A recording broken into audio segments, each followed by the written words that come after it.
Everything's just been a little slow lately in general. I don't know. I gotta do some stuff, but yeah, we should be pretty sure we're live already.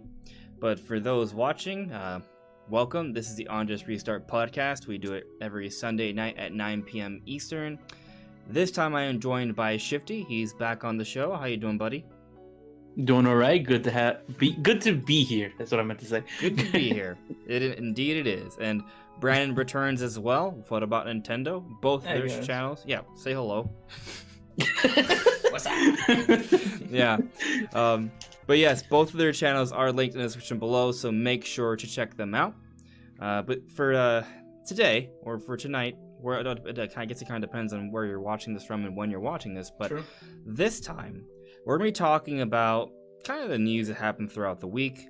We're going to be talking about Steve getting added to Super Smash Bros. Ultimate. Steve is from Minecraft. Minecraft is like the biggest game ever, and that's now in Smash Brothers. So we're going to be talking about that.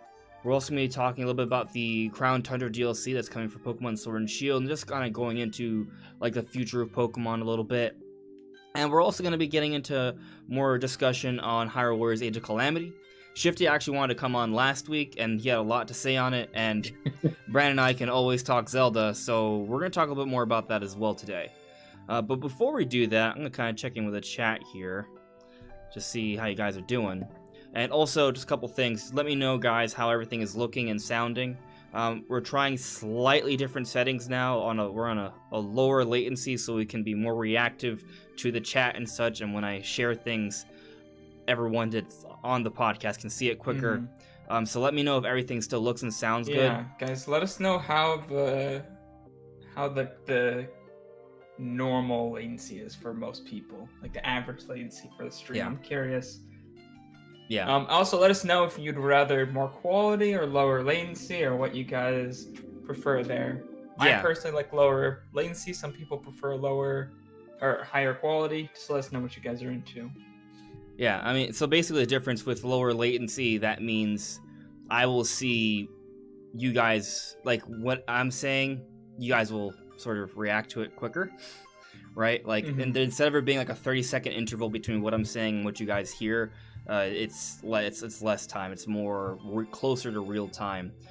So that's how it is now, but the other way around, it sort of prioritizes just kind of like the stream, the quality of the video. So hopefully, I try to find a happy middle ground, but let me know how things are looking and sounding. I would appreciate that, and also let me know if everyone else is sounding the same, because they should be on a different like audio track, and hopefully they sound okay. But yes, so just kind of checking in here. Hello there, DE Fox. Hello there, Freddy. Hello there, Ice Sonic. Freddy68. I think the next Smash character is going to be a champion character, maybe Urbosa. I don't know.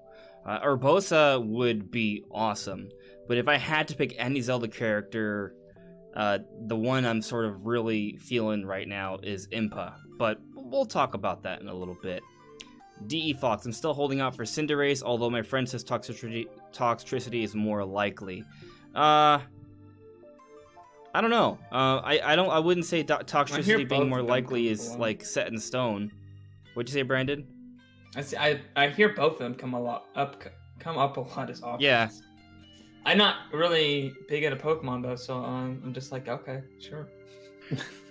Could happen, I guess. I don't know.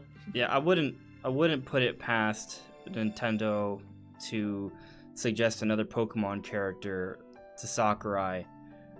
I would also side with Toxtricity, not saying Cinderace can't happen, but just because we already have Charizard, we already have Incineroar, do we need a third fire Pokemon when there's other options? So I would side with Toxtricity over Cinderace, but there may not even be a Pokemon rep in the final 4 characters for the DLC, and if there is one, I don't know. Like, if I had to pick any Pokemon character, honestly, the one I think is most likely, like, if I had to hedge my bets, I would say it's actually Urshifu, the recent Pokemon that was added in Isle of Armor, because it's a fighting Pokemon. It has a single strike style, the multi-strike style. I feel like out of all the new Pokemon that have been added, that one well, one, it's representative of the DLC, so people would see that there could be some good marketing there, but also it seems well suited to be a Smash character compared to most of the other Pokemon. Like, Toxtricity is kind of slow. Like, they could come up with anything, just for the record. Look what they do with Steve. Like, we're gonna get into that. They could come up with a moveset for any character, but I'm just saying Urshifu would work. Creative genius, he could make a potato into a character. He could make anyone work, really. Yeah. Yeah.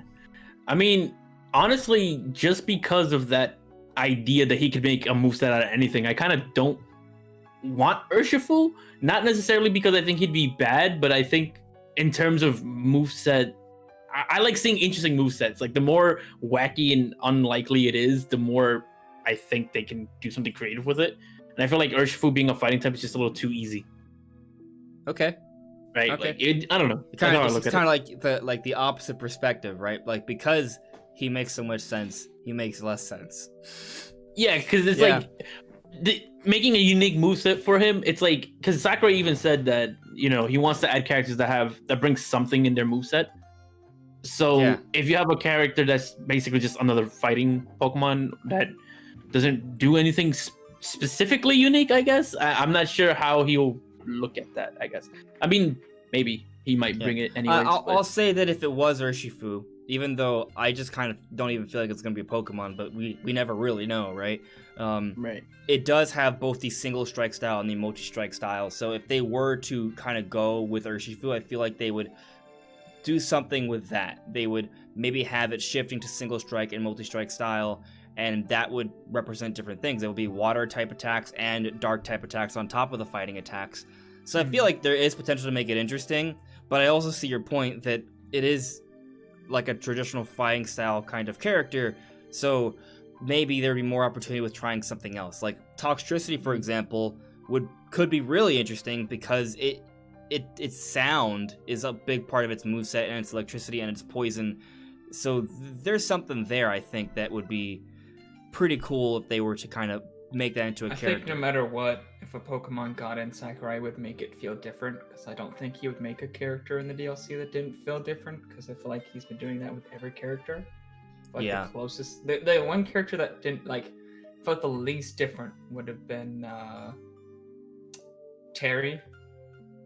He feels probably the closest, but even he has like his own unique things. Yeah, I mean, I guess what the closest comparison would be all the other characters Fighter, right? are just all the other characters are just completely different. So whatever happens, the next character is going to be, it's going to have its own interesting thing that separates it from the rest of the roster, like all the other DLC has so far. Yeah, go on. I mean, I could see that. I just feel like there's certain characters in the past, I would argue, just plays like a Smash character, or at least what I would expect from a Smash character. Like Byleth and Banjo are kind of normal for the most part. Banjo maybe has that one resource feather mechanic thing to it, but for the most part, he plays exactly like a Smash character would. Same with Byleth. It's funny though, because he's like one of my favorite. So I just want I want to go for clarity's sake. Like when you say that they play like a Smash character, you're not saying that they feel unoriginal. You're just saying that they feel like a traditional Smash character, but still kind of unique within that scope, right? Right. Yeah. Like they play how you would expect a character to play out if you were imagining like a Smash character moveset. Yeah. Right. Like a traditional moveset for the most part. But then you have like Terry's Go meter and traditional controls with like the Shotos, and then you have like Joker has, for the most part, he's kind of like that too, except for the Arsene thing. Like, you know, there are certain, I guess, new mechanics that certain characters bring. But those two are the ones that I typically think of when I think of characters that are not totally. I mean, you look at Hero, they came up with that whole magic thing. Right, yeah. It's crazy. And then obviously with Steve, they have this whole like resource management thing going on, and then building with the blocks. Like, that's very unique. And, you know, I wanted to kind of say this for a little bit later to the discussion, but I'll just put my a little teaser for now. We'll get more into the whole Smash Steve thing later. But after watching like the gameplay demonstration and the breakdown, I'll go as far as to say that I'm excited to play as this character. Not just like cautiously optimistic, but I think this is gonna be a fun character to play as. But we'll get into that a little bit later into the video. I want to talk about a few other things first here. And for the record, if you guys have any like questions or anything, just add us. It's easy for us to get to those questions. But one thing I want to sort of start things off with for this discussion is Zelda. So I actually put out a video yesterday just kind of talking about Hyrule Warriors Age of Calamity, looking at the gameplay demonstrations we saw from Tokyo Game Show, and we can sort of go and get into all little details from that gameplay, but my overall conclusion is that I think this game is probably going to go down as one of, if not the best Musou games ever.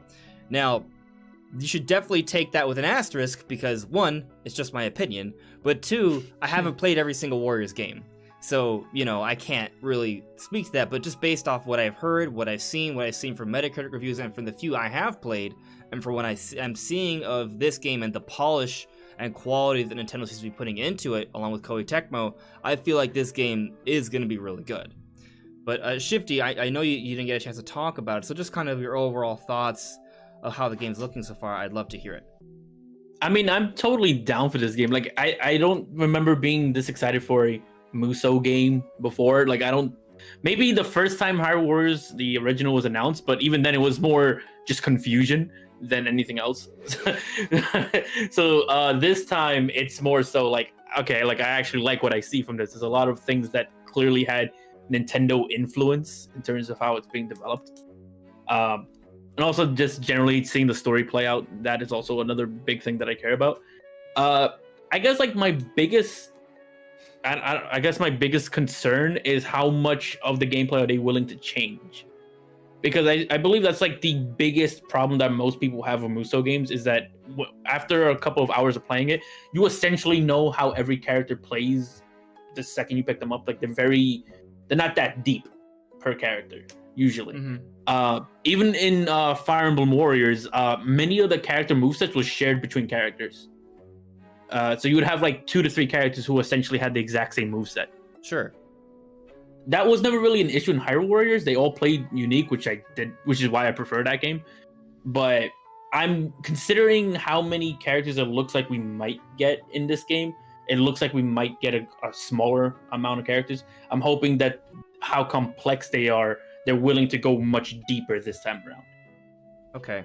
I hope that as well, obviously. But just kind of looking at the gameplay, I'll say that environmentally there seems to be a little bit more going on, like, because it does seem like they're trying to bring in more elements from Breath of the Wild. Like we're seeing that the environments are a little destructible, like trees can be broken down just like in Breath of the Wild. You can break down bases as well, and there's some of the moves you can do certain things with the rune abilities. Like, they're not quite the same. It's not like they literally like shoved in the physics in from Breath of the Wild into Hyrule Warriors, but they sort of like mimicked it a little bit with some things. And also, like, there's like the grass, you can cut the grass, and the fire does seem to kind of sort of light up in a semi-realistic way.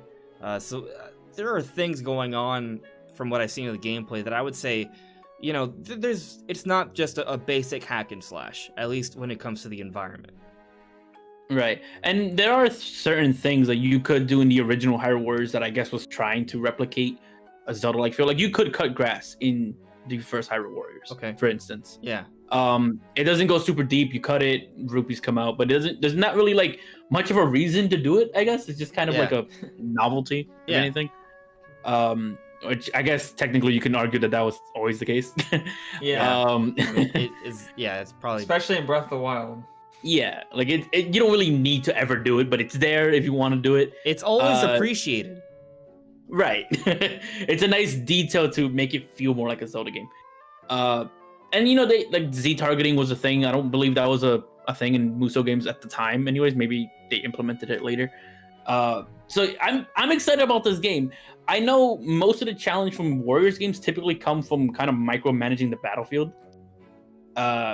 Which every time I've ever played Hyrule Warriors and I ever had a challenge, it was never because the enemies were tough. It typically was because they have 3 different objectives going on at the same time, and if you fail one, you fail the whole thing. So you have to, know where to send everyone and take care of it. But I mean, I'm hoping the combat is deeper. I'm hoping the characters themselves are deeper if we are actually getting less characters. Yeah, I did see that Link can have more than one weapon. Like there was a level where he was using his sword, the Master Sword, but there was another level where he was using like a spear, and it was an entirely different moveset. Maybe there was a couple moves that were the same, but overall the combat looked and felt different. And that kind of gives me hope that maybe we'll see some of that for the other characters as well. Right. And in the first Hyrule Warriors, there was a few characters that had a few different weapons. Okay. I believe Link had a absurd amount compared to the other cast that they had. He had the Master Sword, he had a ball and chain, a top, he had like a bunch of different weapons that had different movesets. The issue is more so that every weapon or every character had one specific combo string for the most part. Mm-hmm. So you would press, I guess like, for example, you would press Y 5 times and then B. And then that would be the combo. And then every combo was the same, except Y 3 times then B, then Y 4 times then B. Then, it keeps going down that pattern. Yeah. So if combos were a little more complicated, a little more deep, I guess, then I could see it being more enjoyable without it getting repetitive, or at least it would take longer for that to be the case. But that's mostly how I look at it right now. If that's the case, then I'm totally happy with it. But I can see it being more focused on the story and the environment, because that looks like what they're going for. Yeah. Yeah. And also, I mean, something you definitely touched on in your video, Andres, is that they're really making this feel and remind you of Breath of the Wild, which I think will help a lot. Because the original Hyrule Warriors, it was trying to represent all of Zelda, but in my opinion, it didn't really do it all that well, especially in the environments, most of them didn't really feel like Zelda environments, to be honest. Some of them obviously did, because you had like Hyrule Field and such, but there were some that were just like, why are we in this random forest that makes like literally nothing? So this one definitely has the whole theme. It comes together as a whole package better than the original Hyrule Warriors did, because the original, before the DLC came in and made a lot of things, and they added like Wind Waker levels that were really cool. But before the DLC, like when the original package, it really didn't feel like as Zelda related or even close as this new one does. This one feels much more integrated, and it feels like you said, Andres, in your video, it feels like you could be playing Breath of the Wild almost. Yeah. And that's the exciting thing, that when you're playing through this, at least that's the vibe I got from watching the gameplay, that you're gonna get you're gonna be reminded of Breath of the Wild all the time. Like, because of the way the HUD works, the way some of the audio is like, and how the graphics look, at times you're gonna feel like you're playing through Breath of the Wild. Like, I mean, from what we've seen though, it doesn't look like you can climb, it doesn't look like the physics engine is fully in place, things of that nature, so it's not the full Breath of the Wild experience. But if you're a fan of Breath of the Wild, you're gonna be reminded of that game, and so it's kind of like playing through it, there's a lot of fan service for Breath of the Wild fans. Right. Yeah. And I think if it replicates it close enough, it's good enough, right? Like it doesn't need to necessarily do everything that Breath of the Wild did. As long as the combat is fun enough to keep me enjoying it, and the story pulls, I think the story is what's going to pull me through the game, because I mean, it's a Musou game, so the combat's never really super interesting. Mm-hmm. But as long as it's fun enough to keep me entertained throughout that story, I'll have a great time. Because I'm not one of those people, and this is another thing as far as whether it will be the best Musou game, which obviously is a subjective opinion. But I think a lot of Musou fans, like hardcore Musou fans, would probably disagree, because I don't know if this is going to be like the most content-packed, like longest Musou game. And I feel like a lot of people who really, really enjoy Musou games are people who play it for like thousands of hours and play like every single little bit of content there is to play. Yeah. Which I have no idea how they force themselves to go through 1,000 hours of that game, but okay. I mean, good for you guys. I would argue less is more. Yeah, I agree with that, especially now as an adult. I want games to be like 20 to 30 hours for most games, and then bigger games I'll take like up to 60 to 80. I mean, I feel like the sort of like the happy middle ground is that the primary experience, that story, maybe it is only 20 to 30 hours or so, right? But that experience is very well done. It's very replayable. It has a strong beginning, middle, and end, and you feel very satisfied. But maybe there's additional content after the fact for those who want more, and they can go into it and they can find themselves putting in like 100 or 200 hours. And I don't know how exactly they'll do that. Maybe they'll have like a new game plus or varying difficulties or just extra side quests and things of that nature. There's various ways you can sort of extend gameplay, right? But I think that's potentially like the way to sort of make both sides happy, where not everyone wants to put in 1,000 hours into a game, but you can kind of give like that core experience, have it be very satisfying, but offer various ways to give more replayability. And I think Shifty, you've pointed out you've put in a lot of hours into a few Warriors games, right? Yeah, I think with the Wii U version and the Switch version combined, I might have had like maybe 400 hours on Hyrule Warriors. Oh, wow. That's quite a bit. Because it became that dedicated co-op game at that point. Because the main campaign of that game is very short. Like you get through it very quickly. I want to say, even with breaks, you can get through it on a weekend. Maybe it doesn't take long at all. But the side content for Hyrule Warriors, the original, anyways, is absurd. Like there's just a ton of stuff to do, and it takes forever to do it. And because of the way the game is built and the way the co-op works, it just kind of became that co-op game where, me and my friend wants to go do some kind of battle and just complete some kind of objective, or complete something, some kind of objective-based game. Hyrule Warriors became that game for us. So I ended up getting a lot of hours completing the little maps that they gave us. And even then, even with all that time, I never ended up finishing all of the maps. Like there's just a ton of content to do. Okay. Yeah, there's a lot in the original Hyrule Warriors. So with all the DLC, and then they have the deluxe edition or whatever for the Switch, which adds even more. Right. I have heard that apparently there might be like Korok seeds in the game. Like I heard that they spotted a Korok flower, implying potentially Korok seeds to be found. That would be cool. I mean, the original game did have gold Scatulas. Okay. So it did. Yeah, so I wonder if it's gonna work in a similar fashion, because usually those are like some special event happens, they pop up on the map, and all you know is that it's in this vicinity. You have to just go and randomly, find it. But say pronounce that again for me. Golden. I always call them Skulltulas. Yeah, I always call them Skulltulas. You call them Skulltulas. I don't know. I guess that's just how I've always said it. I just find it funny. I don't know why. Maybe it's my accent. I don't know. That's fine. It's like how some people pronounce Mario differently. Yeah. Like, then again, like, have we heard any? Because like Zelda hasn't really had voice acting. So how many do we know how to that word? Well, let me show you guys the image that of the flower. It's very blurry, but I think it is. You can make it out. So, if you look, good chance to test the latency. Right here. Oh, sorry. Oh, it's a lot better. Yeah. You don't have to wait that long, right? Okay. No, I'm already seeing it. Yeah, but you see what I'm sort of circling around. Like it's a little blurry, but it looks like. Yeah, that is 100% a Korok flower.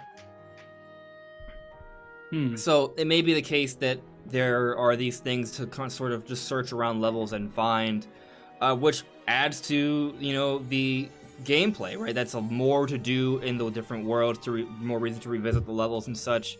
And that's gonna add more value for a lot of people. Not everyone's gonna care for that, but for the collectionists or for the completionists, there's that. And depending on the game, I actually kind of do consider myself a bit of a completionist, so I may or may not sort of get into collecting that. I'm not a completionist, but I do like it when I am playing a game and there's just tons of stuff to do all the time, or there's little collectibles to find.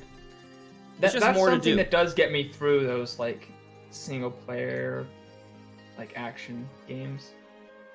Just collectibles. That's something I loved in I don't know why the name is disappearing. Mario Sunshine. Astral Chain.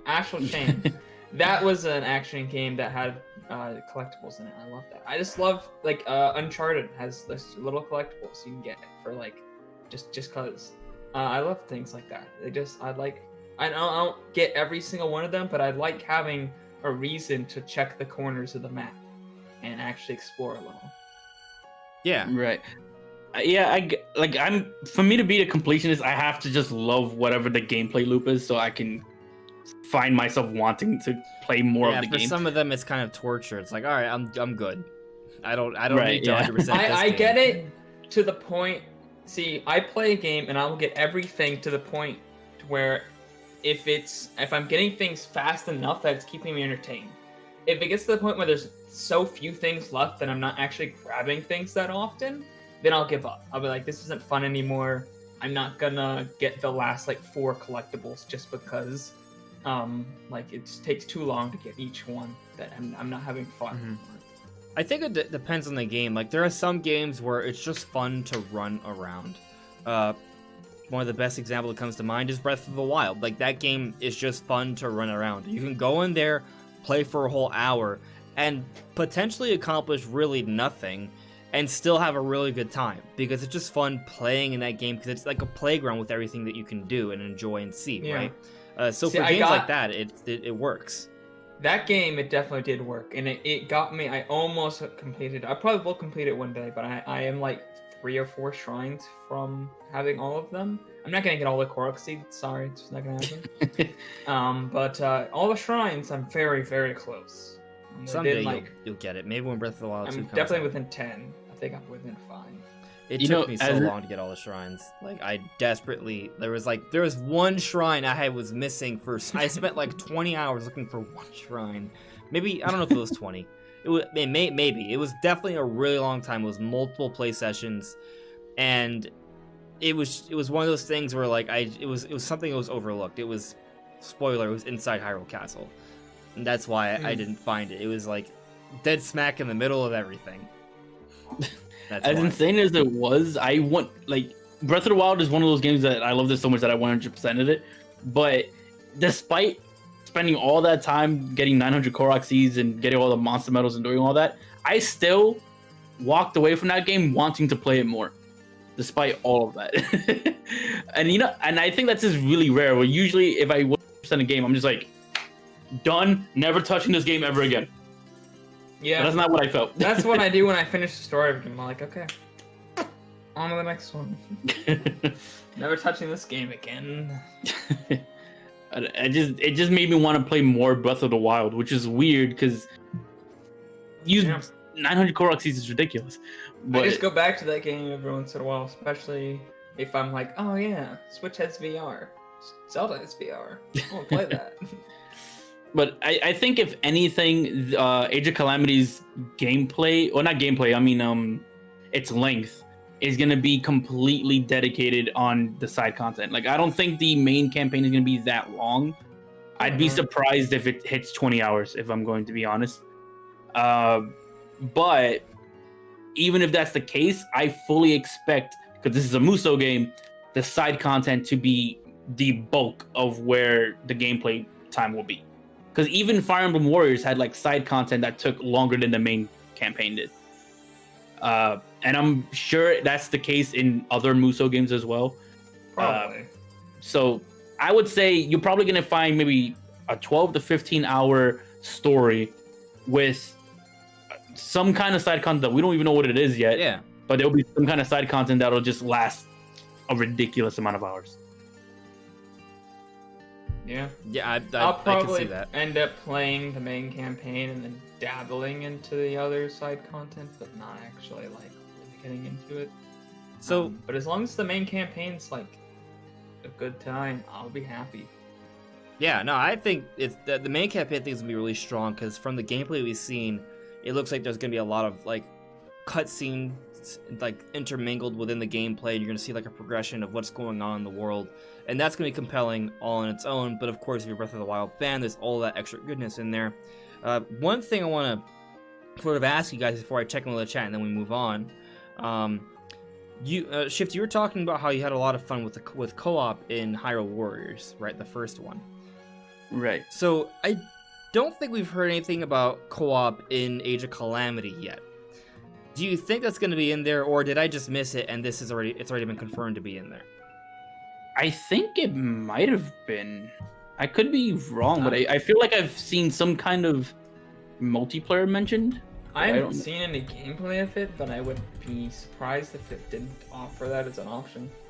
Right, like I don't think there was gameplay, but I think I remember it being mentioned. It is confirmed. Nintendo has confirmed Hyrule Warriors Age of Calamity will feature local co-op multiplayer when it comes to Nintendo Switch in November. Pass a Joy-Con. Ew.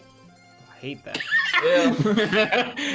That's just friends marketing. in real life in 2020. Hell no.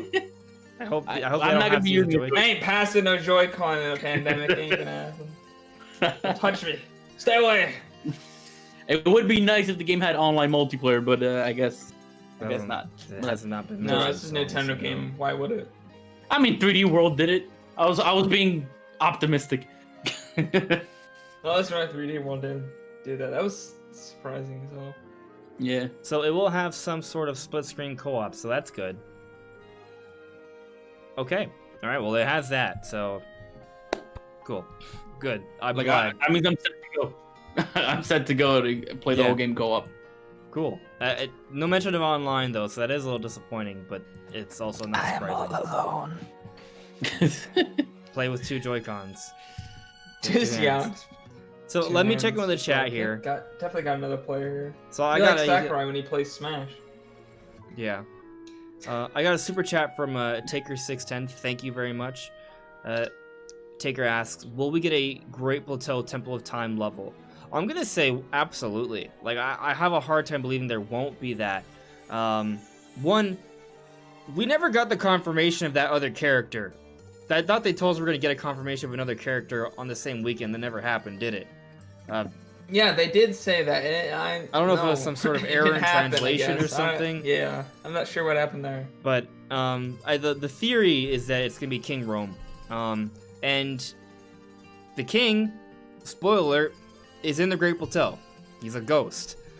He sort of guides you in the beginning of the game. It's not really a spoiler if you played the first 40 minutes of Breath of the Wild, but anyway. Or watch like any of the I think that's fine. Point is, he's in the game. Well, we know King Rome's in the game, and there's like some dialogues in Hyrule Warriors with King Rome's face, and they seem to only do that for playable characters or just like the basic NPCs that don't have any, like they're just kind of like, you know, standard soldier picture for when there's dialogue from a soldier, and then any other like individualized one would be a playable character, and they have that for King Rome. And it's supposed to be an 8th character, so if we have Impa, the Champion, Zelda, and Link, that puts us at 7, right? Yes, it puts us at 7, because there's 4 champions and there's Link, so 5, Zelda 6, Impa 7, and there's been at least one more character teased. I don't think it's a little robot, because I mean maybe, but it doesn't seem playable. My point is that the king died somehow.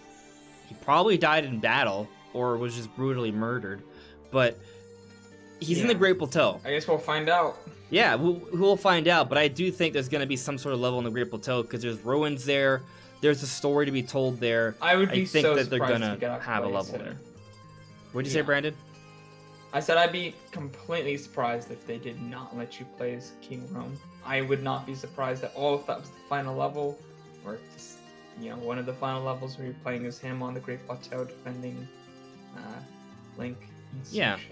As they're taking him to the Shrine of Resurrection. Yeah, that's part of the story. So and if you look at the Great Plateau, because he's there for some reason, because his freaking ghost is there. Yeah. Unless his ghost just decided to travel from the castle. Yeah. No, I think it's a pretty safe bet that we'll be able to play on the Great Plateau. What do you think? Yeah, I agree. Likely. Yeah, I think it's likely. I also wonder what we see Pura at all throughout this game. Like, she's mentioned, I know that much, but would she be playable, or? You mean, is that Impa's sister? Yeah. I mean, I've been pronouncing it as Pura. I'm not saying you're wrong. Koei Tecmo I don't just know. comes I out don't know. And this is the second pronunciation thing. Listen, man, I don't know. We're just like, how dare you pronounce things differently from us? But anyways, I mean, they kind of like to take any character they can, because I feel like they did it for the Hyrule Warriors, where they were just like any character that all seemed like they could do anything with it. They were like, "Yep, throw them in there." So I think they will, because I don't think this game. I don't think they're gonna just come out and they say it's gonna be less than 10 characters playable. I don't think it's gonna happen. I think it's gonna be a bunch of characters that don't even make sense, like characters from the future that will be playable in side missions and stuff.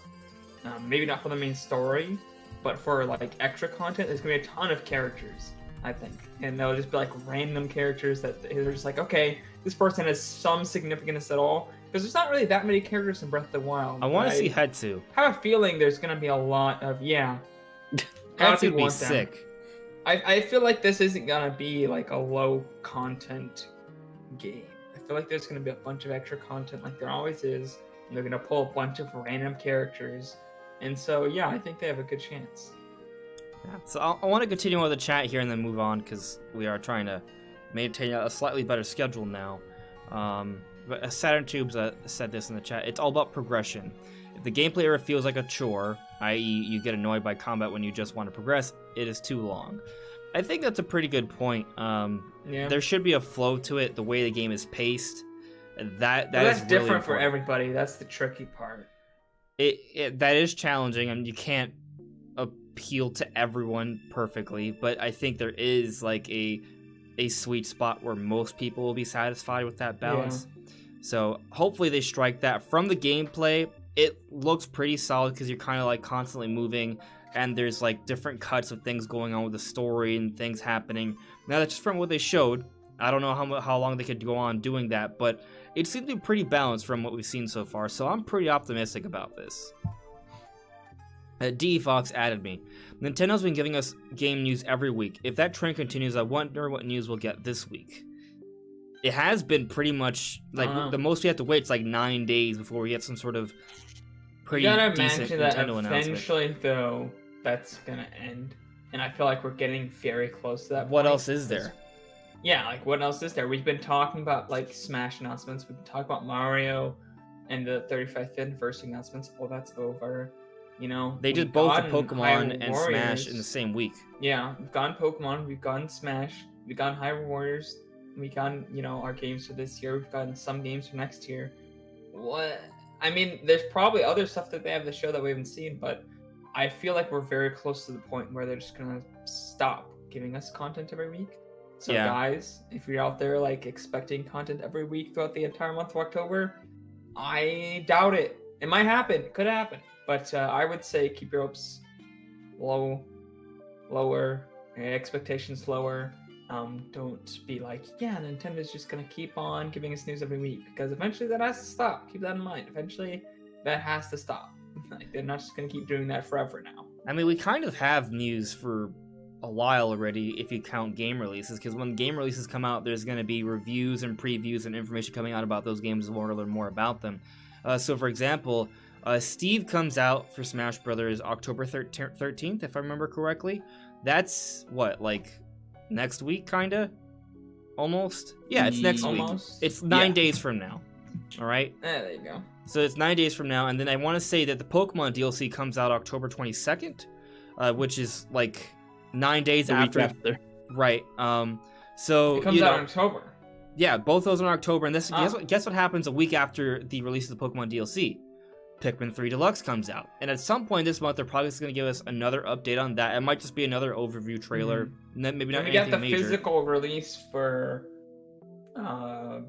Pokemon in November. The deal with the DLC November 6th or something. No, but the Zelda spin-off came. Oh, right. There is that Cadence of Hyrule that has a DLC. Yeah, Cadence of Hyrule has. Yeah, with the DLC and it has its physical release. So those are all little things that will be coming up. And I think it's not crazy to expect another partner showcase. It seems like they're doing one pretty much every month. So if another one comes pretty soon, that could happen. And we probably haven't gotten the last update for Age of Calamity before it comes out either. There's probably going to be a few more updates on that. They may just be trailers, or just some interviews, or a combination of that. But all of those things will be happening between now and when Age of Calamity comes out. So there's things to expect, and of course, there's going to be rumors and updates that come out about a whole bunch of different things. I'm sure we'll get 2 more Switch Pro reports before November. So yeah, maybe we'll get some updates. I'm not really expecting any new announcements though. Yeah, no, I'm with you. I don't expect anything else. Nothing big. Like if there's the Partners Direct, I don't think it will be as big as the last one. Yeah, I think it's a couple things that should be noted is that I think Bravely Default 2 got a rating recently, which suggests it's around the corner. Now, around the corner doesn't mean December; it could mean like March, right? But it was rated recently, so maybe that gets an announcement soon, perhaps in a partner showcase or maybe separately, because it's being published by Nintendo, so they might want to just treat it as its own thing separate from a partner showcase. Hard to say for sure, but that's, something that could come up at any point within the next couple of months. Doom Eternal supposedly was coming out this year, and I don't know, but that's probably got to get announced at some point too. Both those things could come out next year, so we may have to wait a little bit longer, but point is there's a lot of things that could come up at any point between now and say late November. And then by that point we got the Game Awards in December. So there are things that are coming up between now and then. Yeah, it seems like pretty much if there's not an announcement, there's some kind of release, right? Yeah. I think with Cadence of Hyrule, I think all the DLCs are actually out already. I could be wrong on that. I think some of the smaller DLC is out, but the big story DLC isn't. Okay, because I thought the Skull Kid one was the last one, but I could be wrong. Maybe I thought that one was the first smaller one, but I'm not sure. I haven't been keeping up with it that well. Right. Well, regardless of whether or not we're getting announcements, we more or less have some. If it's not an announcement, there's some kind of release happening. Yeah. Like Steve is coming out next week, and then the week after that we have Pokemon, and then there's constant. After that, yeah. Right. Yeah, so we got stuff to look forward to. I'm so glad that we're out of that early September, late August time where we were like, oh shit, Nintendo hasn't announced anything. What's going on? We know nothing. It's almost. I don't know. It was kind of fun for me because it was kind of you don't know. It's just it was crazy mystery. Yeah. It's are they doing anything? Hello, what's happening? Yeah. It's 2 months until November and we know nothing. But sure enough, there were things, and now we know about those things. And there are things coming after those things that we don't know about yet. So there's plenty of things to look forward to. We got things to look forward to, even into early 2021, though. That's exciting. That's nice. I'm so glad Nintendo's finally told us things. Yeah, it's nice knowing what's coming out in a few months ahead. We have at least 3D World Deluxe and Monster Hunter Rise to look forward to for early 2021, and there could be something else. I'll say that, with Pokemon, they usually have some sort of Pokemon Direct early in the year. Usually January, February. Yeah. So actually, I guess that's perhaps a good moment to move on. Actually, so we also got. Besides the Smash stuff, which we will be getting to later into this discussion, we got news about Pokemon as well. The Crown Tundra DLC, we got a trailer for that. They give us more details on it. They are going to have a physical release that includes all the DLC. Not that I care about that, but for those who want the whole package, it exists. It's coming early November. And I said in the podcast that they were probably going to do that, and I was right. Yeah, and there you go. I'll be frank, for me, the Crown Tundra DLC, none of it really shocks me. It's kind of what I expected. I actually am somewhat disappointed by the team, den rating, because I thought it'd be a 3D co-op adventure. Yeah. My expectations were too high. It's just kind of more like a 2D sort of pick your path. But I'll say that from what I've seen, though, even though it's not as ambitious from that perspective, it does look like it might be kind of fun, because instead of using your own Pokemon, you're forced to use rentals, and as you beat Pokemon along this path and get deeper and deeper to the den with your team, you can swap out those Pokemon until you get to the final legendary raid battle boss, which I actually think could be a fun little thing. It just wasn't done the way that I thought was most exciting, but the whole rental mechanic might actually be a neat thing to do. Yeah, I'm kind of with you on the feeling a little bit disappointed by how they did it, because I think a lot of us were kind of expecting an actual 3D exploration adventure. Yeah. Right. And the way they, I guess this, maybe it was just all on us, right? Just kind of expecting the world from hearing the original idea, or maybe it was worded a certain way. I would have to go back and I look feel at like it. that's kind of the normal. They way said you get to things explore expect, dens. Right. I feel like in 2020 on the Nintendo Switch, expecting like this, the first generation of non-handheld Pokemon games. I feel like it's something that should be expected. I don't think it's anything that's like on us for expecting something like crazy impossible to pull off. The games are 3D, like, so we expect the gameplay to be in 3D. What's a 3D game? But they just kind of give us like a mini game thing instead.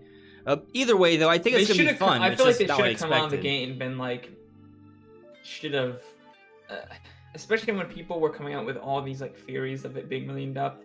I feel like they should have come out pretty quickly and been like, hey guys, this is not as in depth as you guys are saying, because they announced this a long time ago, like very early on in the year that this DLC was coming and was gonna explore world dens. They should have just dashed our hopes immediately. Well, they shouldn't have let us wait freaking like 6 months of theorizing and all this before eventually having our hopes shattered at this completely lackluster. I got two things to say to that, Brandon. One, Game Freak is really good at taking baby steps and letting fans be disappointed. But two, there is a good thing that I didn't expect to kind of, even though I was disappointed about how they're handling the dens, I'm excited about the way they're handling the legendary birds, because they're roaming, and that's pretty cool. That's cool. Yeah, I guess that's technically not confirmed, I'm not even but saying, it's pretty obvious in my opinion. Just to clarify, I'm not even saying that it's a bad decision that they made it. I'm not speaking on that at all, because I'm not a big Pokemon fan. I'm just saying from like the perspective of leading your fans on a little bit too much. I feel like that was handled in a bad way. Like just pure PR terms. That I don't think that was handled very well. Yeah, again, I really feel like it's overall like a minor gripe.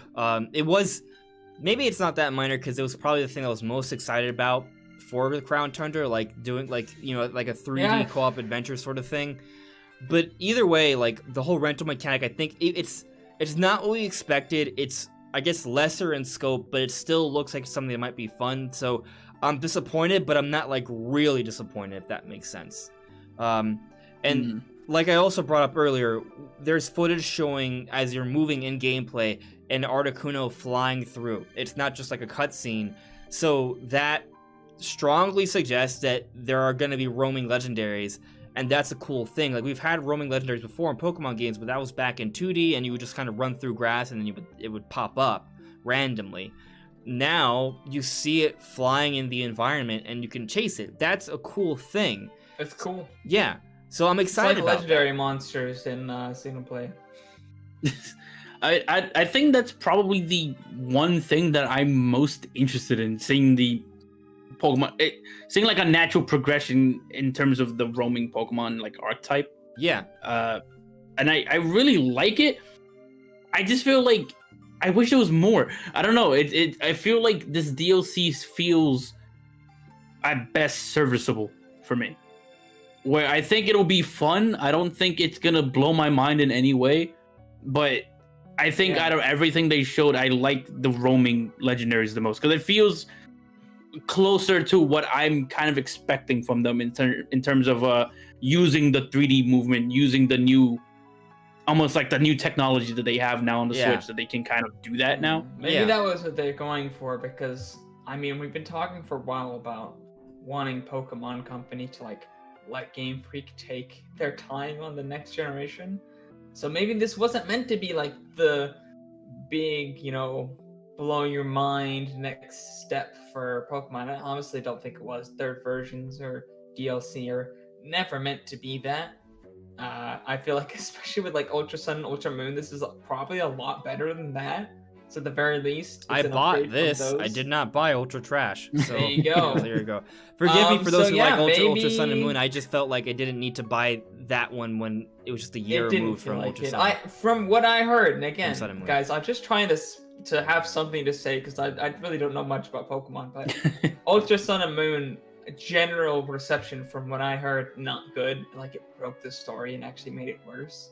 So, but this seems a step up from that. But at the same time, if they're not, I feel like it's a good way of giving fans much more content than the third versions of before, while at the same time working even less than you had to before. So it's like a win-win, so that the next generation can be super big. Yeah, I feel like with the Fingers DLC, crossed.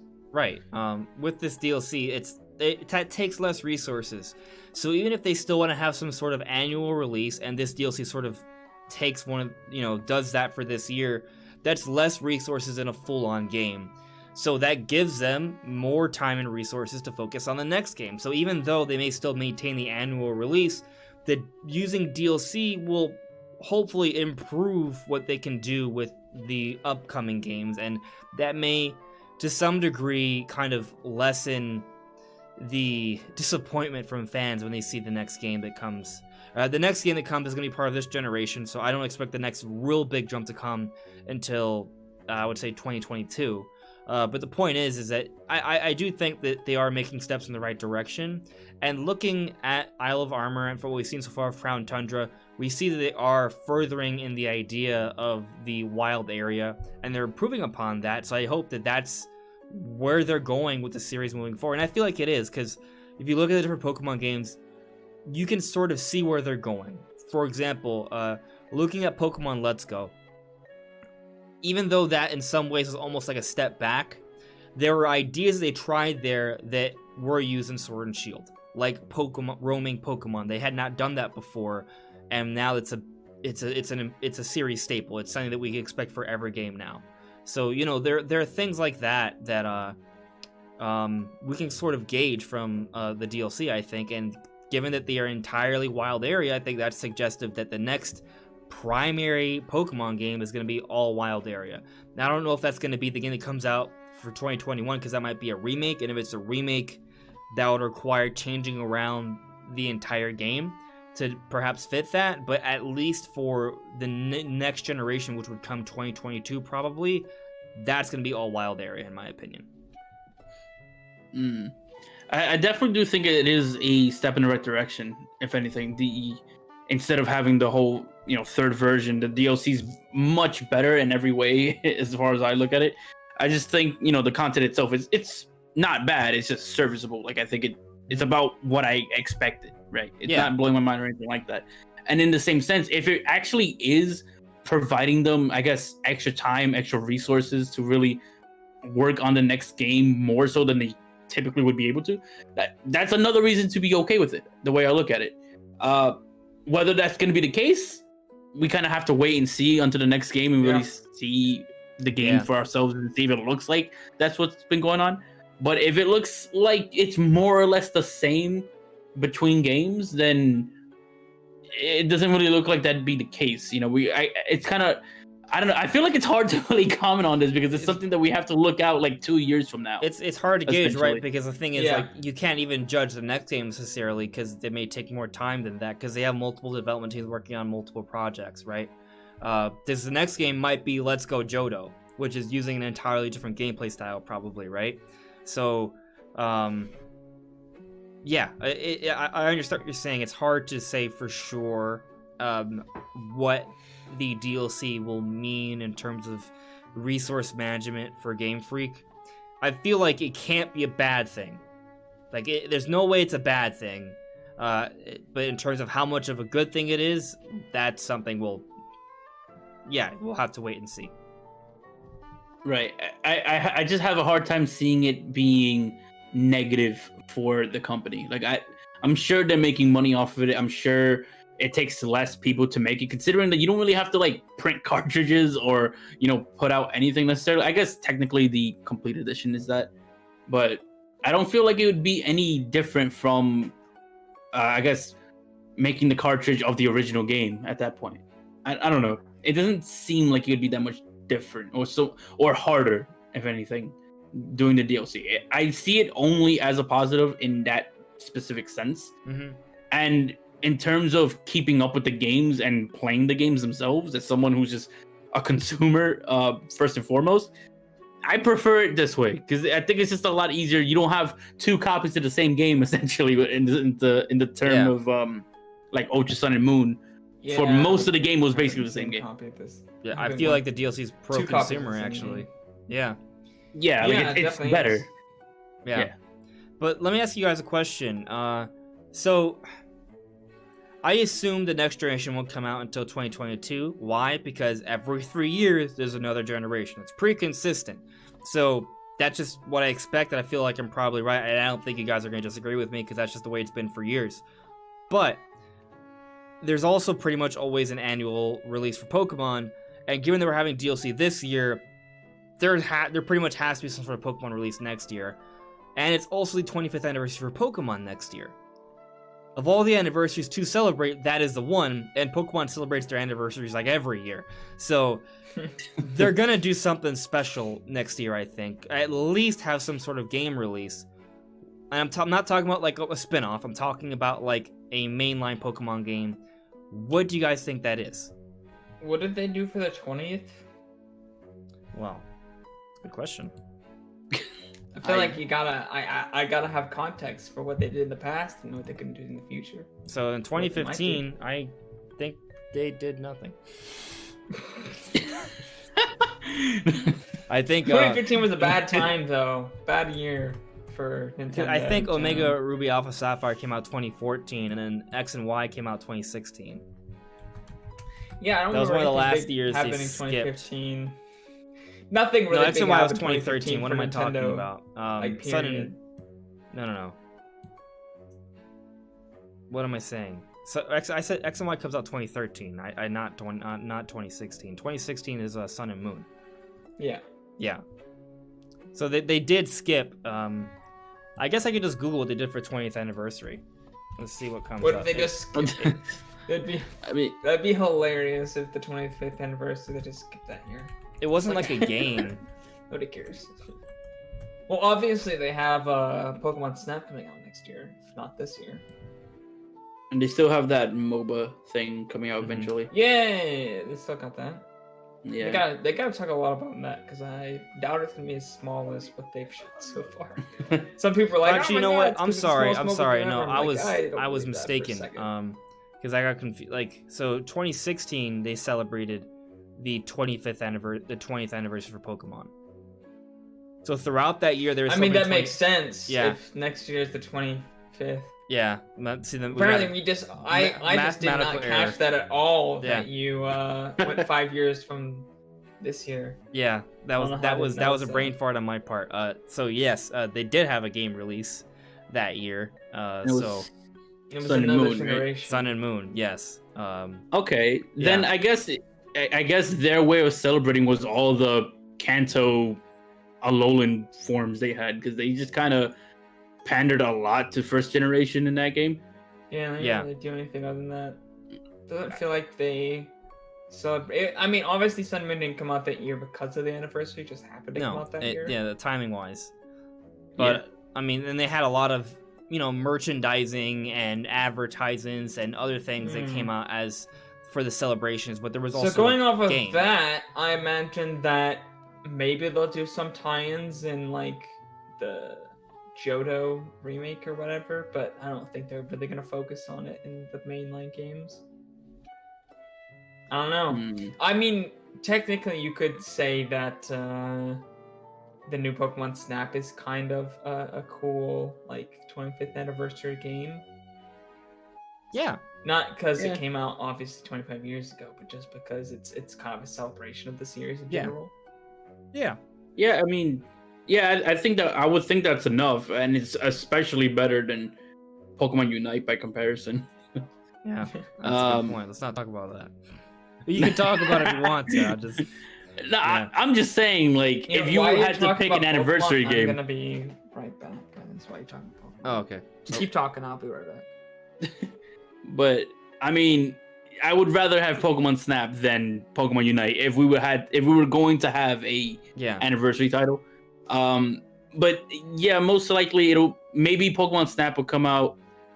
I want to say earlier in the year. I don't know. Something's telling me that. I agree. Yeah. Yeah. I think maybe the latest summer. the latest would probably be summer, I'm guessing, and then you would have November being the actual mainline Pokemon game, whatever that would be. Yeah, maybe like a Let's Go Johto. Yeah, I'm right there with you. I think that time matches up pretty well. I mean, I think, well, one thing we should take into consideration is that whenever Pokemon Company announces a Pokemon game, that game is not far off. We never see Pokemon Company announce a Pokemon game and it takes years to come out. So, given that alone, I would say new Pokemon Snap has to pretty much come out sometime in the first half of 2021. Like, maybe the latest that it could come out would be like July, but I feel like it comes out even earlier than that.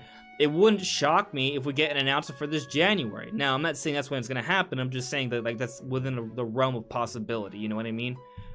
Yeah. But definitely sometime in the first half of 2021. I agree with that. But one thing I want to throw at you here is that maybe the next Pokemon game doesn't come out like from Game Freak, right? Like a Let's Go Johto or a Sinnoh remake. Maybe it doesn't come out in November, but maybe it comes out a little earlier, maybe October. Now, the reason I'm suggesting that is because, one, you may notice that the DLC, instead of coming out in November as we all expected, is coming out in October, which I would say is important to know. Expecting November. Right. But another thing to note is that given the pandemic situation, if anything, you would have thought it would have taken longer, but it's actually coming out sooner than expected. So that's one thing that just kind of fascinating to me. But the other thing I want to sort of point out is that now that Pokemon games, the mainline Pokemon games, are coming out on the same system with all the other major Nintendo games, like your big AAA Zeldas and Marios and Metroid Primes and things of that nature, there may not always be a need to have it come out in November. They may like play around with that timing a little bit, you know what I mean? Like, for example, this year we're getting Hyrule Warriors Age of Calamity in November, and the Pokemon DLC is coming in October. It's possible that, say, next November we get something else from Nintendo instead, and then the Let's Go Johto or what have you comes out a little earlier. Yeah, it's possible. They no longer, on the 3DS, Pokemon was kind of like the biggest series, so it was like always in November. It took that top spot every single time. So, this time around, there's a lot of other big, you make a good point, there's a lot of other big IPs with their main series games, because obviously you had the Zeldas and the Marios, but they were kind of like the smaller titles, so yeah, not as big of a deal. Whereas Pokemon, obviously, was always their main line series because it was on handhelds exclusively. So now that it's on consoles, they can play around that time, so I wouldn't be surprised if next year remake doesn't necessarily come out in November. I mean, we're talking about the difference of like a month or two anyway, so it's in the grand scheme of things, it doesn't really matter, but I'm just pointing it out. Even on the 3DS, I think, didn't X and Y come out in October? Yeah, if we go back a few years, like, it wasn't strictly November, just more recently it's been November consistently. Yeah. I think we could go away from that. Yeah. I mean, what other Nintendo games were releasing in the year that X and Y came out? Because it could be totally dependent on their release schedule in terms of the other games coming out.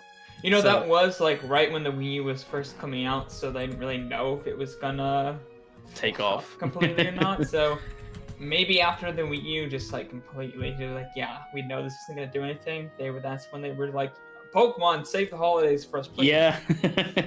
Yeah, I think it's totally dependent on what other games they have in the pipeline at that point. Because if they feel their strongest game in the holiday season is Pokemon, then they're going to let Pokemon take the top spot. So here's an example. Okay, so X and Y came out October 2013, right?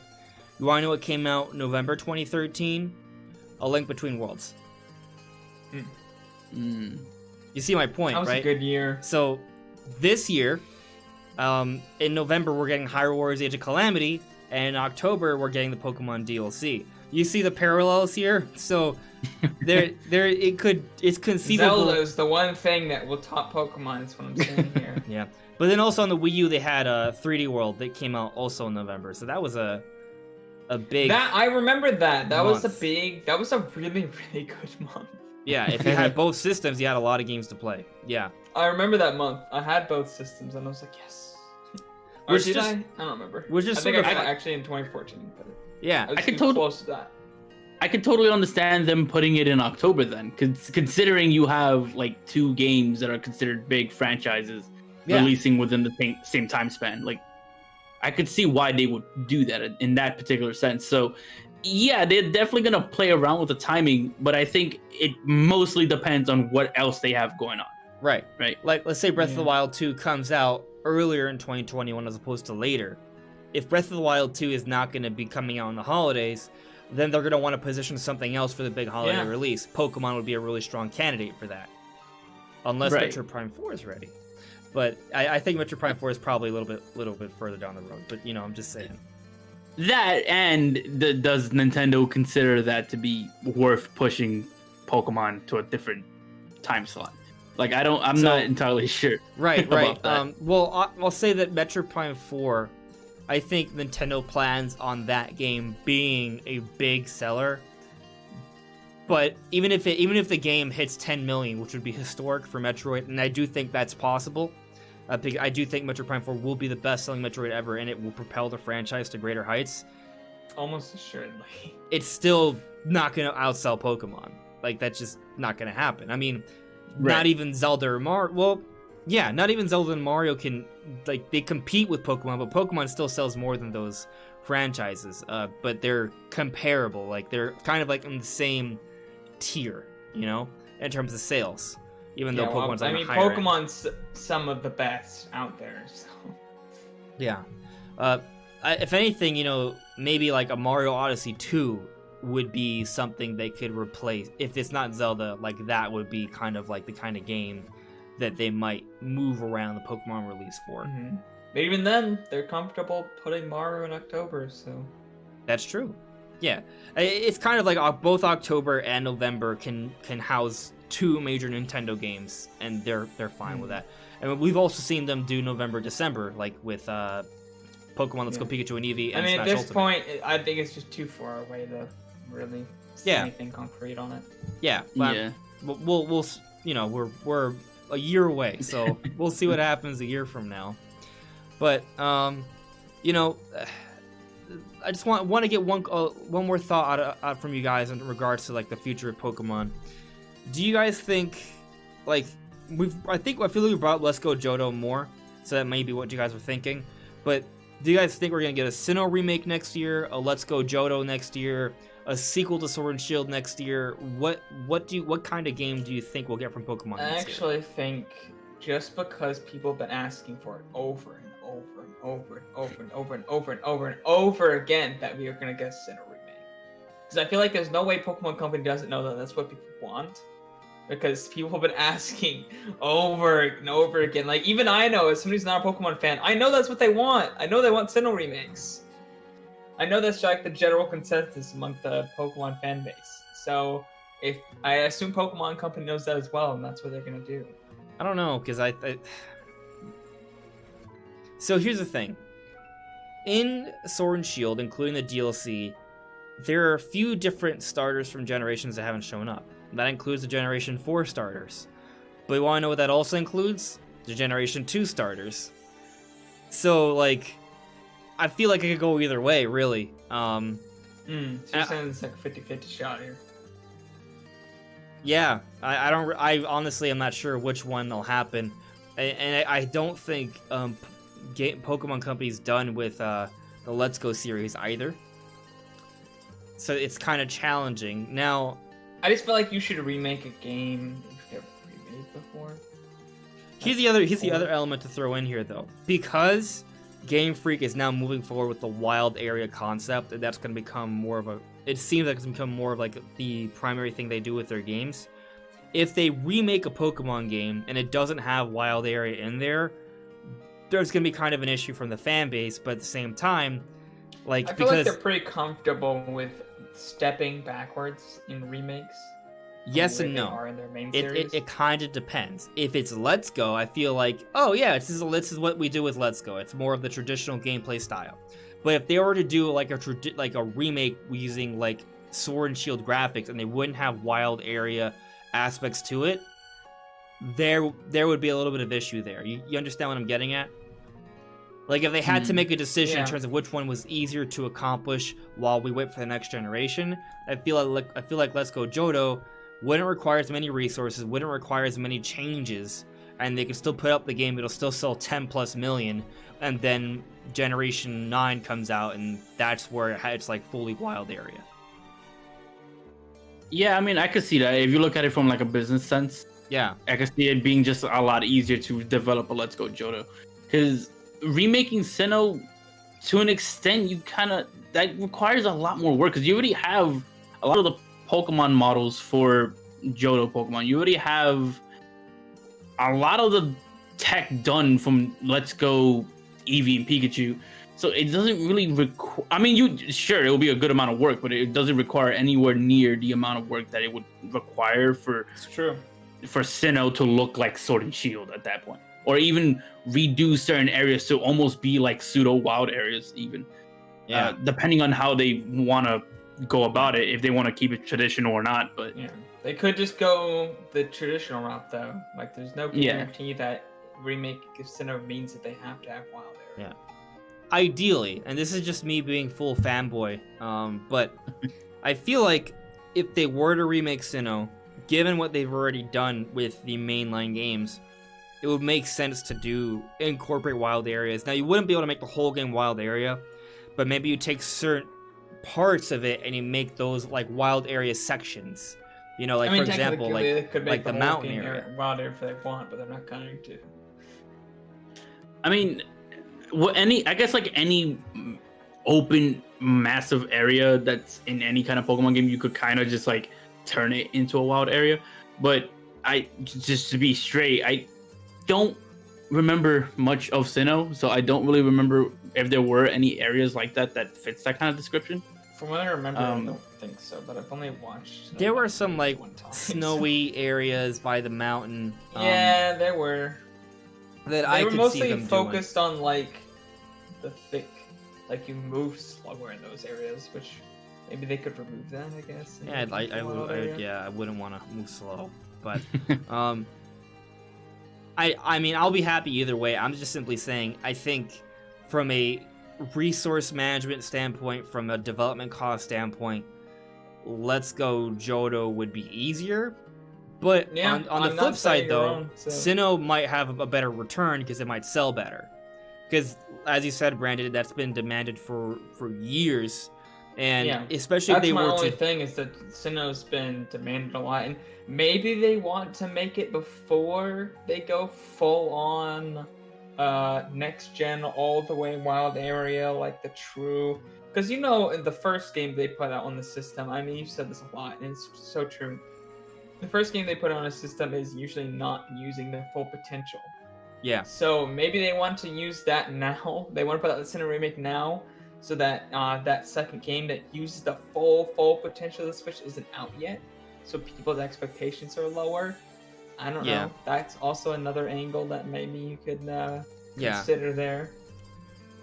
But it's just kind of thing that, like, as you've noted, there's already that Sword and Shield's already set like some level of expectation. So if you go backwards, like they might do it because they have done it before, but if they're going to go backwards, you might as well just do the Let's Go style, which is kind of like, if you're going to go backwards, at least do Let's Go, if that makes sense.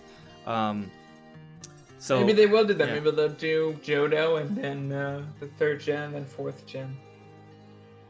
Yeah. I mean, or maybe we see predict. Let's Go Johto first, and then maybe once Generation 9 starts, and then we see the Sinnoh remake, Either Maybe. way, we'll see what happens, and I'm sure there'll be clues as things press on, because Pokemon Company does do merchandising. They do hint at these things, so there will be something coming within the next months or early next year where we'll start getting hints, and we'll probably find out whatever it's going to be early next year, because you got Probably. the 25th anniversary celebrations in February. They usually have a Pokemon Direct early in the year, so we're going to know in like less than 4 January or months, February, probably. I think. Yeah. Is when we're gonna get that direct. Yeah. But let's move on to the main topic of the discussion, and that is Smash Brothers. So Hell yeah. Alright. just right before we do, I just want to shout out Yellow Kazoo. Hello there. Thank you for dropping by, Kazoo. But yeah, if you guys have any questions or anything, just add us. We will get to that at the end of the discussion. Hit that like button. Yep, that hitting the like button's appreciated. But let's talk about this Steve situation. So, situation. That's one way to put it. Situation. Yeah. My mind was kind of like blown when this happened. I'm still like, is this real? Yeah. Every time I watch footage from them, I'm like, this is a real thing. And to be clear, I am not disappointed. I'm not disappointed. No. But it was interesting because in my live stream, someone asked me, he's like, "Hey, what would you think if they added Minecraft Steve before the reaction?" Because I went live 30 minutes before the show, right? And I said something along the lines of, "Hey, that would, I don't really expect it or see it, but if it were to happen, I would trust that Sakurai would make it interesting, and I would definitely give it a try." And that was exactly my reaction. I was first flabbergasted that it was a reality, and then I was like, well, I'm gonna see how it plays. And then from the gameplay breakdown that we saw, the character looks really fun. So I'm excited to play as Steve when it comes out next week. Yeah, I mean, I made that video so long ago, about 2 years ago almost at this point, about talking about Banjo in Smash. And talking about how I didn't want Minecraft Steve in. Because everybody's like, oh, Minecraft Steve is going to be in Smash. And I was like, nah, guys, this is not going to happen. It's going to be Banjo. And that video has blown up even more so, after Steve actually got announced. And I just find it funny. I've been laughing. All the comments are like, he made it in. I'm like, guys, I don't care anymore. Banjo's in. Steve is in. Bring everybody in. I don't care. I got Banjo. I don't care if Steve's in. I'm happy for you guys. All I was saying in that video is, Steve deserves more. Or Banjo deserves more, I mean. And he came in more than Steve a year beforehand, so you could still argue that point still holds. Yeah, so I made a similar I'm happy video for that stage, Yeah. because I made that video and I'm like, Minecraft Steve doesn't really need to be in, but a stage would be excellent. And there's 6 different variants to this stage, and that makes me so happy. Because the Minecraft world itself is super cool, in my opinion. It's a really nice aesthetic. I just didn't really care for Steve that much, because obviously, as Sakurai's shown again and again and again, I mean, when you have Pac-Man as a playable character that's actually interesting, when you have the dog from Duck Hunt as a character that's actually interesting, when you have Steve from Minecraft, and you have Piranha Plant as a character that's actually interesting, Sakurai can make anybody interesting. So that wasn't really my deal. It was just, I felt like the world was a better representation than Steve. So I just wanted to come out as the first point of discussion, be like, I'm not actually upset at any of those comments. I think it's freaking hilarious, actually. Every single one of them makes me laugh. And I'm not upset at all at Steve being in. A lot of people in my video have been like, haha, you're probably mad, aren't you? I'm like, no, I'm actually super excited for this. This is cool. I don't hate Minecraft, guys. Surprise, surprise. I know I made that video about Minecraft Steve, but I don't hate Minecraft. I own Minecraft. So, I literally paid $20 to buy Minecraft just to see it with ray tracing. I don't hate Minecraft. Did you guys see that realistic PNG of Steve? Oh yes, it's terrifying. It's horrible. I try my best to forget about it, if anything. Yeah. And in my perspective, I have my whole reaction on my channel, but my reaction wasn't even just dislike or even I was just it was laughing. Just surprise. Yeah, it was just more shock and surprise, and more so laughter more than anything. Not because of anything against the character, because I played Minecraft on a daily basis back when it first released on the Xbox 360, and I even made Mew a giant sprite thing of Mew. It was it's on my Twitter. Nice. But I like Minecraft, so it has nothing against the game. I just knew the internet would have such a massive reaction to that. It's been so hilarious. Such a big reaction to it that my first instinct was just to laugh, because I knew what that meant. And apparently Twitter was down momentarily after the announcement happened. It was, bro. It broke the internet. So I was just right, and in my reaction, I was just repeating the phrase. I can't wait to go on Twitter to see what everyone's saying, because I knew it was gonna be a massive thing. But yeah, and mind you, the shock came from mostly because of I knew what the reaction would be, not so much the character, because this is one of those characters that was kind of mentioned since before the game release, or even I think shortly after, somewhere around there that was someone who used to work for Mojang said that the talks for Minecraft Steve started 5 years ago. 5 years ago. Yeah. Apparently, they were debating whether or not it was going to be a character in the Wii U DLC, and the Wii U and 3DS games. So it was in talks all the way back then. They were like, nah. So then they got it in this one. Right. Yeah, and I think that goes to show a few things. Like, first, we have no idea how long each of these characters will be in talks for. Like, you can make the argument that, oh, this is DLC for this game, so it probably took this amount of time, but you really have no idea, because they might have been eyeing certain characters since way before that point, right? Yeah. So it's just the first time the official talks have happened. Yeah. Right. Like 5 years ago. Which is insane, because obviously they had been talking internally way before then. Right. So we have no idea how long any of these things go.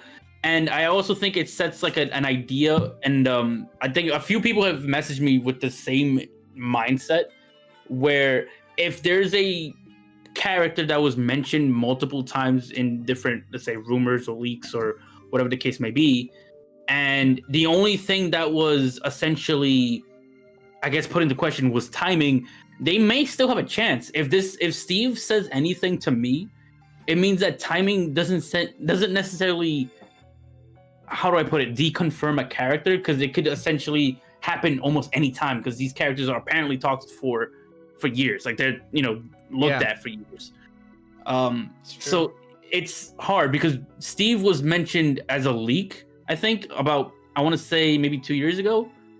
And now we're just now seeing it happen. We're just now seeing it come into fruition. So I think this makes the whole rumor mill so much harder to pinpoint, because we now know that timing isn't something to take seriously in terms of deconfirmations or confirmations or anything like that. Yeah, I mean, I always felt like that was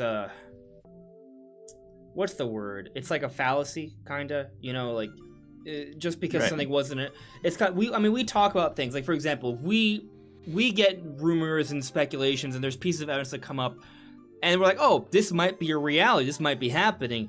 And if a direct comes, or some sort of announcement that comes, or a few weeks pass, and be like, oh, well, it wasn't announced, therefore it's fake. And then no, there was never like a set date it had to happen.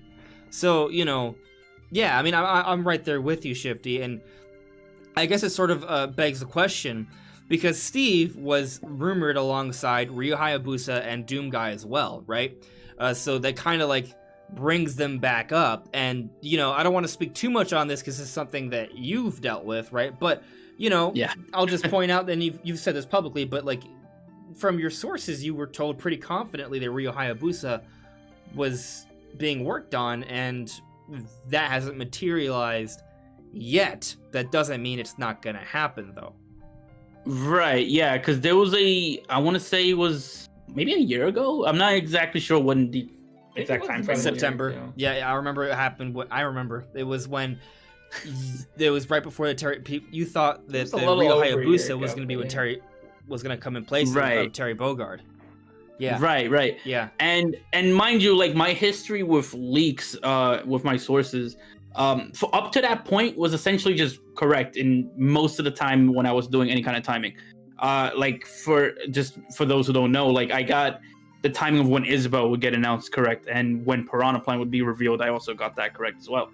And so I guess I was going into it with the same mindset, thinking like, okay, this is what, right? Yeah. So this is next, right? And obviously that ended up happening. However, even despite that being the case, despite Terry, Byleth, and Min Min, and now Steve being released, released up until that, since that happened. Yeah.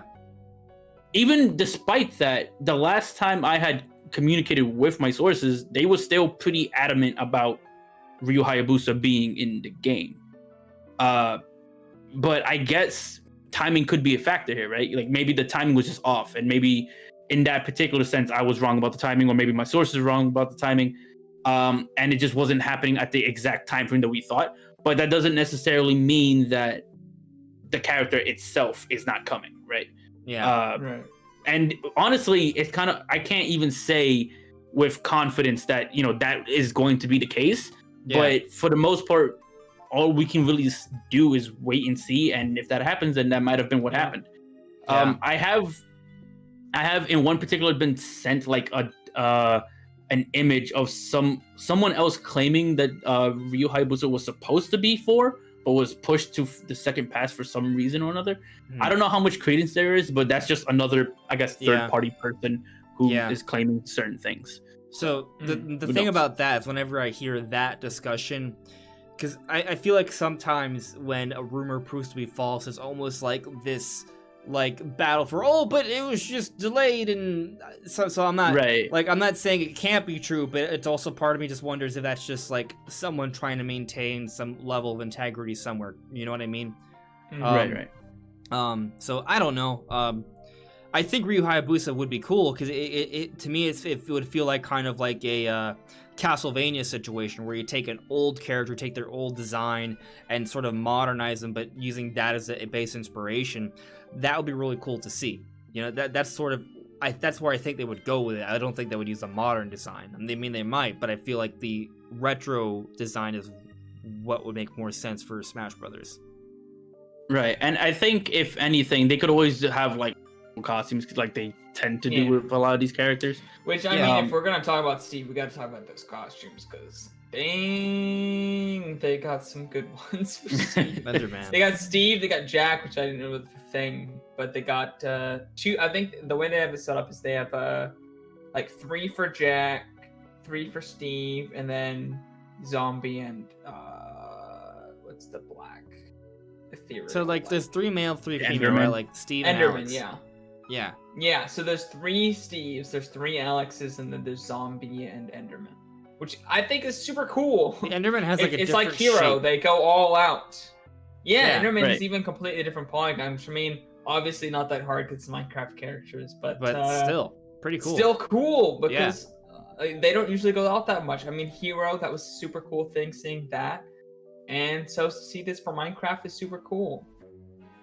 I mean, I'm not gonna pretend like I'm the biggest Minecraft fan ever, but I'm also not gonna pretend like that isn't a cool thing because I like Minecraft, and I am to see a not character in the Minecraft DLC fan. that actually gets 4 specific different characters in one. I think it's cool. Is super cool. Yeah, no, I'm right there with you. I think it's awesome.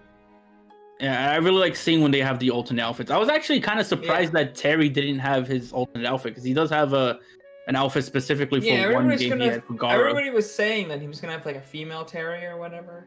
Well, there is a female Terry in I forgot that there's like game called I know, SNK SNK Heroines. But that didn't actually happen in Smash. So No. I was surprised. I actually feel like there's more work put into this particular pack than the other packs, and that's kind of fascinating to me. One, just because it's cool seeing the content there. That like it looks like a very high quality pack, but at the same time, I feel like it's sort of an interesting demonstration of the relationship between Nintendo and Microsoft, because this is now the second rep from Microsoft who is kind of a direct competitor with Nintendo, and considering that like a couple weeks ago they just bought out Bethesda, which sort of brings into question what sort of Bethesda games we may see on Nintendo moving forward. Like it's very, very interesting to see that we're getting this, and actually I would say it bodes well for future collaborations between Nintendo and Microsoft. You know what I mean? Like, I mean, we just got the second Aura game announced for Switch, and that's one of the highest quality Microsoft games that have come out recently. That's on Switch, and now we're getting this really, really well done DLC pack for Minecraft. It's not like there's a lot more work put into it than, for example, Terry Bogard's DLC pack. And I'm just saying, like, I feel like there's a strong relationship here, and I think part of the reason why there was so much more work put into this one is, well, one, maybe it required it, but also two, it's because maybe they wanted to make sure that there was a healthy relationship between Nintendo and Microsoft. Like, maybe Nintendo's like, hey, Sakurai, make sure you do a really good job here, because Microsoft is paying attention. They want you to represent them well. You know? I think it's two sides. I think there's 2 points to this. First off, I feel like Minecraft is one of the easiest ones to make in terms of like making a model, like that part of it. And Sakurai mentioned this. He's like making the model, making like there's no voice acting to this character. It was super easy in that aspect, so they got to be more creative in other aspects. But also, it's a huge franchise, so they know if they put more work into it, it's going to sell. So I think that's why like Dragon Quest and Minecraft have pretty much the most work put into them.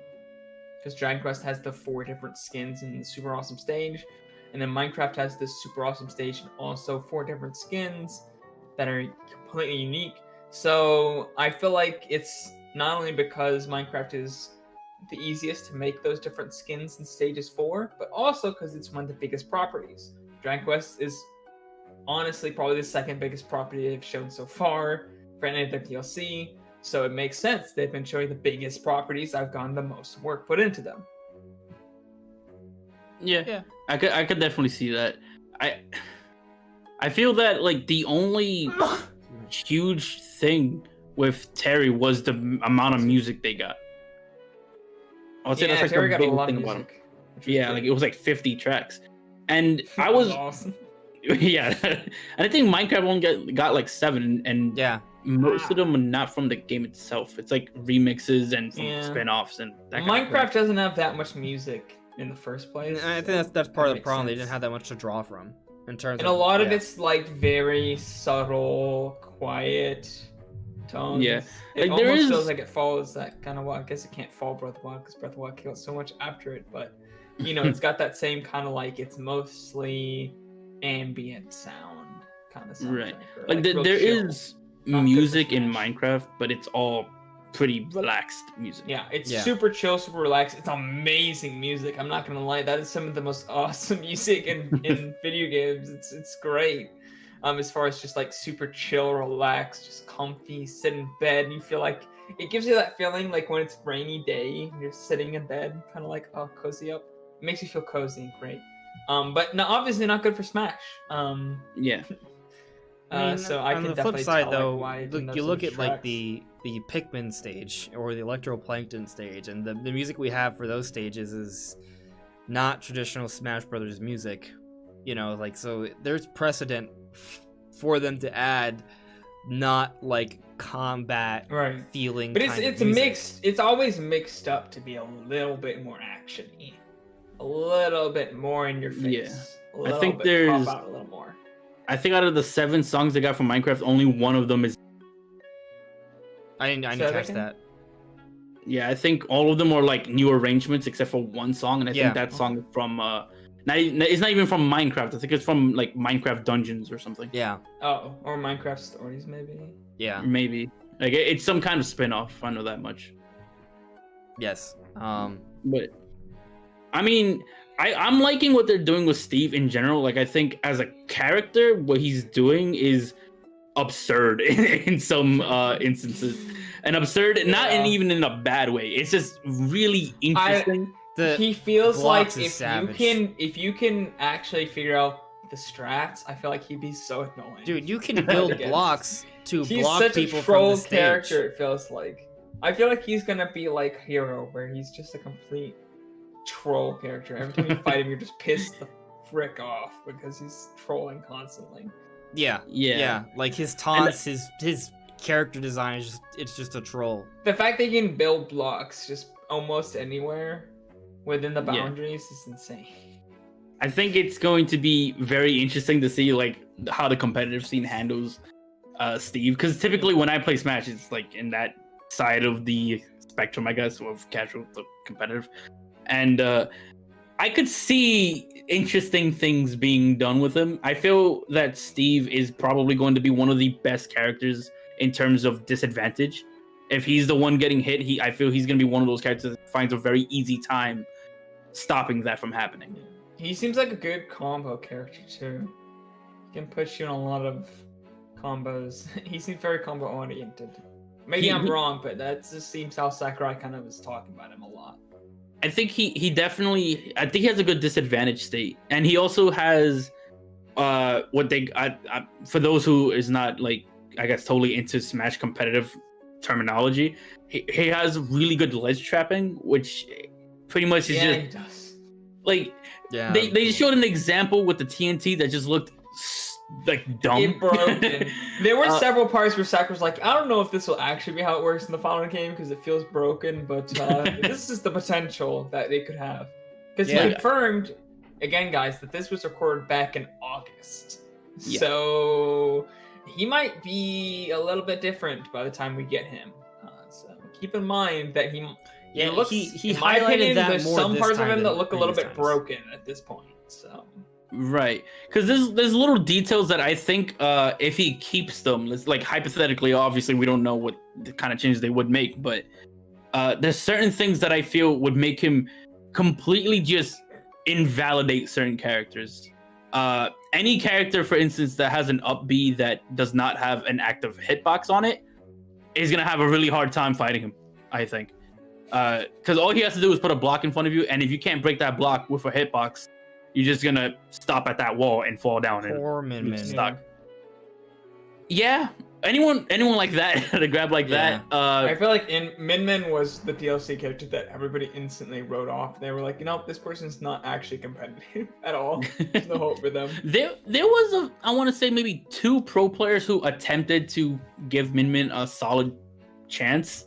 But as of now, I don't really see them playing that character. So I don't really see Min Min doing much at all. She didn't stick with me. I mean, I haven't played that much Smash Bros. Lately, to be honest with you. But when I have, like, Min Min's interesting, but I think I have to put a lot more time into it for it to feel natural. Like, it doesn't feel natural for me to kind of play with her compared to other characters.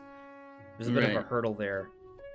Yeah. She's very unique with the way she uses her specials and whatnot. I mean, and it just kind of goes to show that, like, with each of these DLC characters, as we were talking about earlier, they're sort of changing the definition of how to play a Smash character, which I appreciate, but every time that's done, it comes with the risk of, this doesn't play like other Smash characters.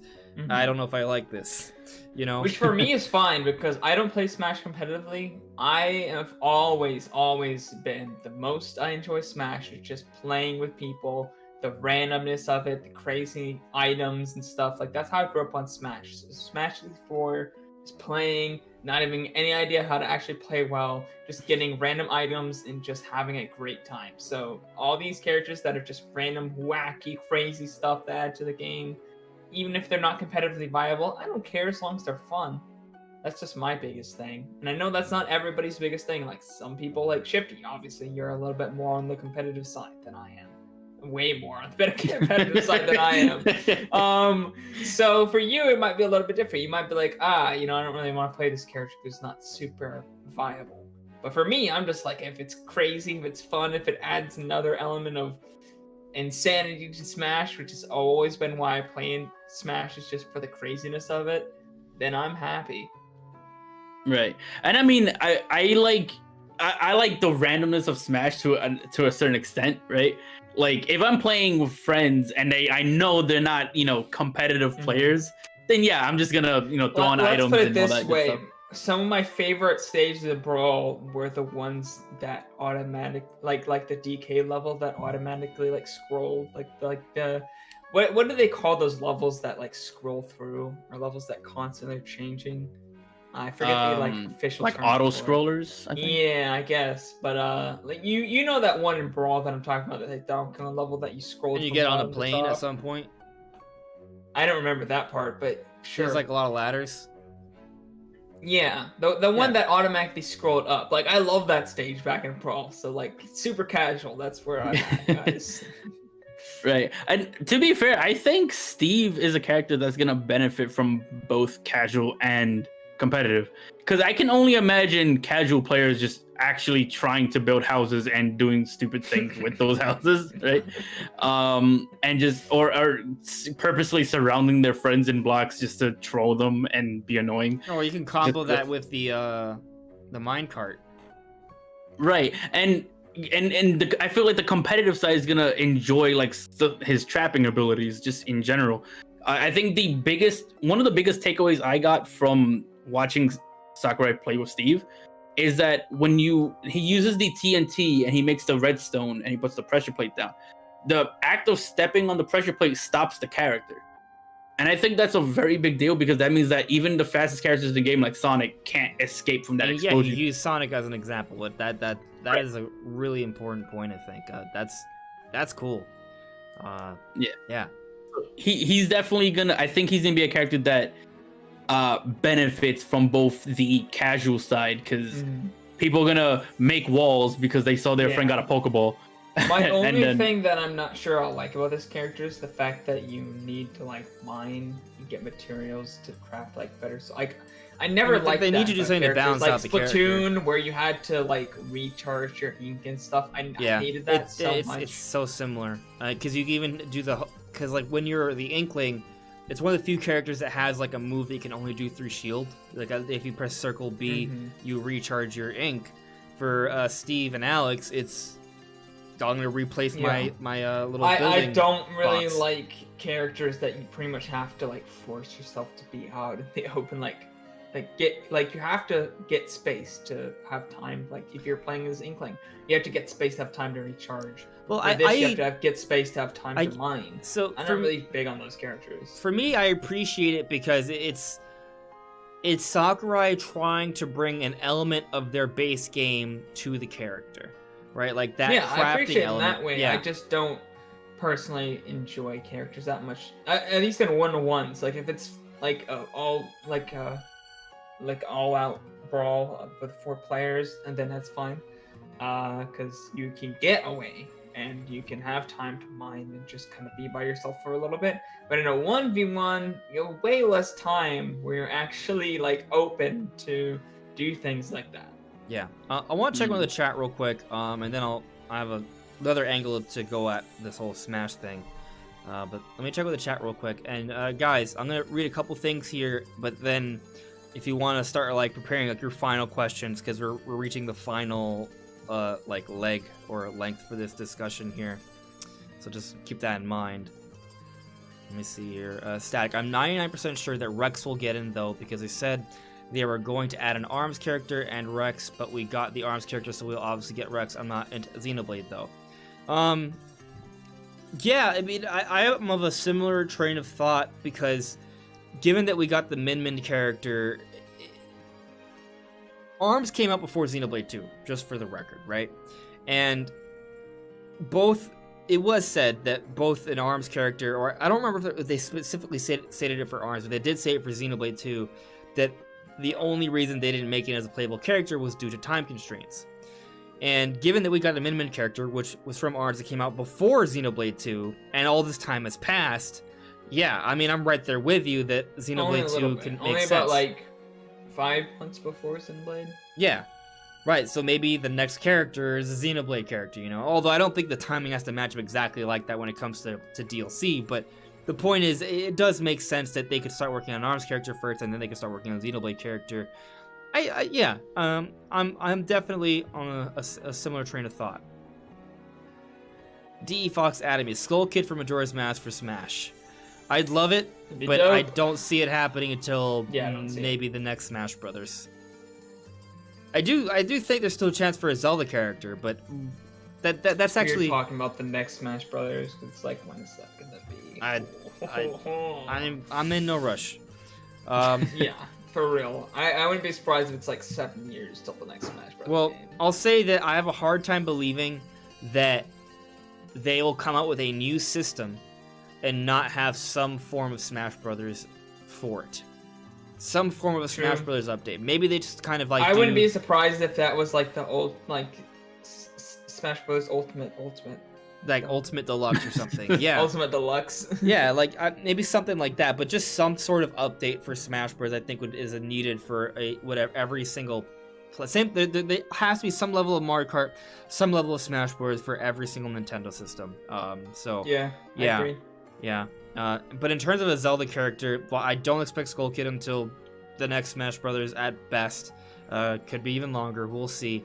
Or I don't know. I'm just saying that I just don't expect it for the DLC, because if anything, we either get like a Breath of the Wild 2 character that we don't know about yet, we get, say, Impa from Smash Brothers, or we get like a Breath of the Wild version of Zelda. Like, those are like, if we get a Zelda character, it's one of those in my opinion. And I'll say that I think Impa is the best chance. I agree. But I'll also say that because of Steve, it has implications about previous rumors, which include Doom Guy and Ryu Hayabusa. And Ryu Hayabusa, if I'm not mistaken, is from Koei Tecmo. Guy got in. Right? So if we get Ryu Hayabusa, so I think that would also mean we don't get Impa. Because they're... You know, you understand what I'm getting at here? Koei Tecmo is working on Hyrule Warriors Age of Calamity.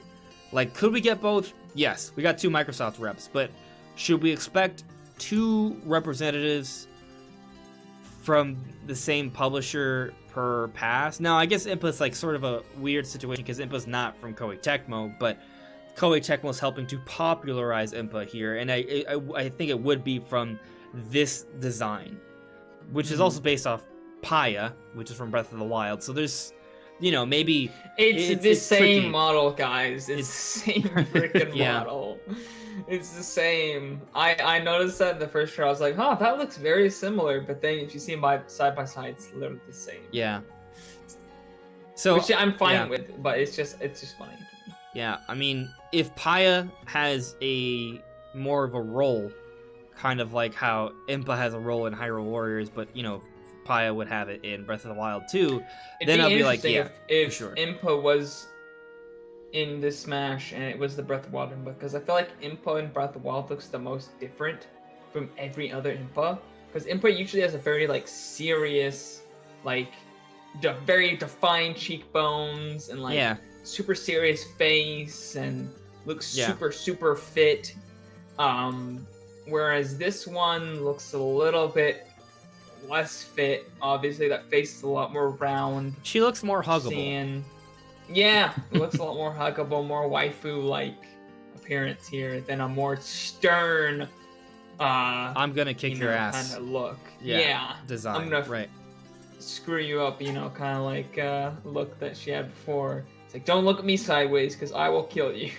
I mean, look she had I would love it if they were to bring in Impa and they bring in like all of her different designs. You know, ever since they did that. I mean, they've done that Hero, for Smash, where they've had designs that are just mixes.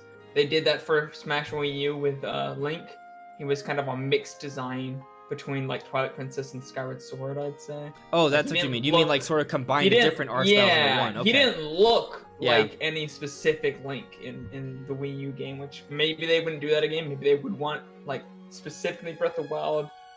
Yeah, I would Impa, guess Breath of the Wild Impa, especially because if they want to use that to sort of help to market both Age of Calamity and Breath of the Wild 2, I would feel like they would do that.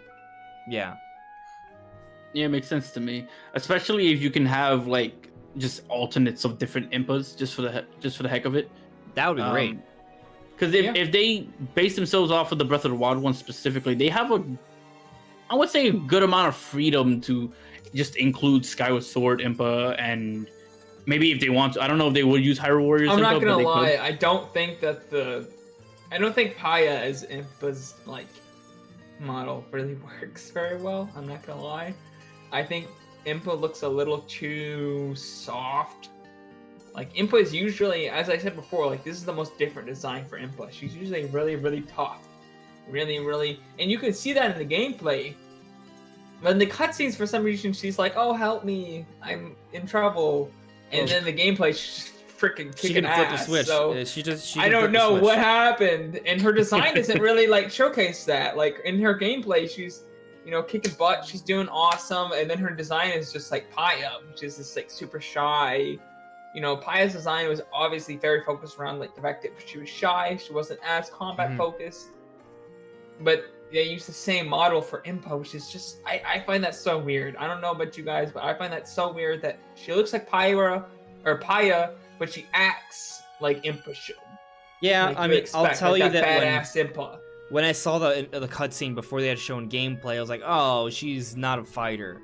But then they showed her fight. It's like, okay, all right, she can fight. She is a fighter. Like, why is she Yeah. running away from all these guys? She could just turn around and Yeah. kill all of them. I Why mean, is she running to Link? It doesn't bother me as much just because I feel like you could just view that as a personality quirk where she has like this cute exterior, but that she can flip a switch and just destroy everyone. So for me, if It's anything, just it just weird makes it for more interesting. Impa. Like, that's not usually her personality. We'll see. We'll see once we get to play the game. But I want to move on with the chat here real quick. Sab64 added me. Do you think another Pokemon will be the next character, possibly the return of Pokefloats? I would love to see Pokefloats return, but I mean, that was probably the biggest stage request when before the game came out was Pokefloats. Yeah, it's like the one. It's like the one stage that people miss. There's only like a handful that are missing. Not even. Sector Z, please. I don't really see another Pokemon coming though, personally. There's 4 spots left. I don't know. I feel like there's a good amount of characters that could come in. I don't know. I have a hard time seeing another Pokemon. Yeah. I really said the same thing for Fire Emblem though, and then that happened. So I'm just like, who knows? That's why I'm not confident in saying that. Yeah, I can't be confident about anything really. We got a Spirit Steak confirmed with Midman. We got another Fire Emblem character with Byleth.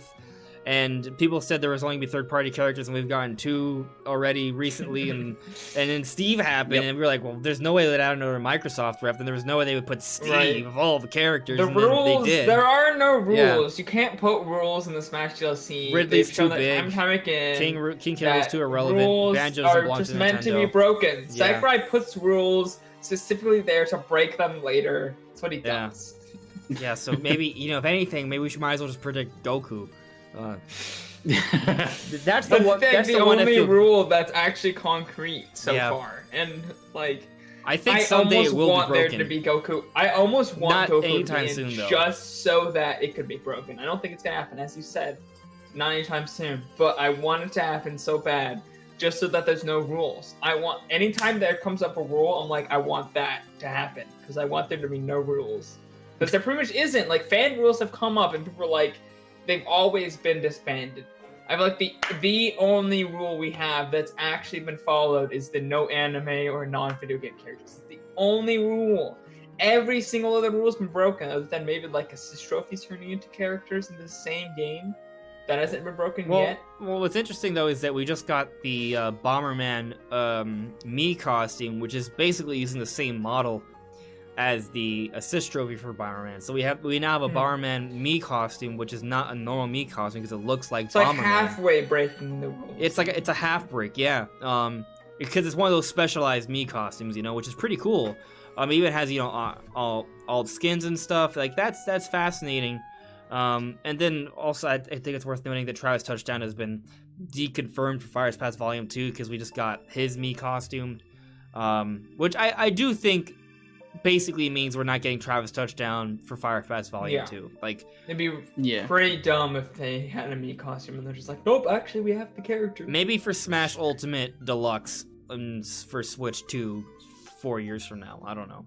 But I'll hope for the best for my boy in the next game because him and Doom Guy was probably my most wanted. Like those two are my most wanted. And when I saw that Travis name popped up on screen, I was broken.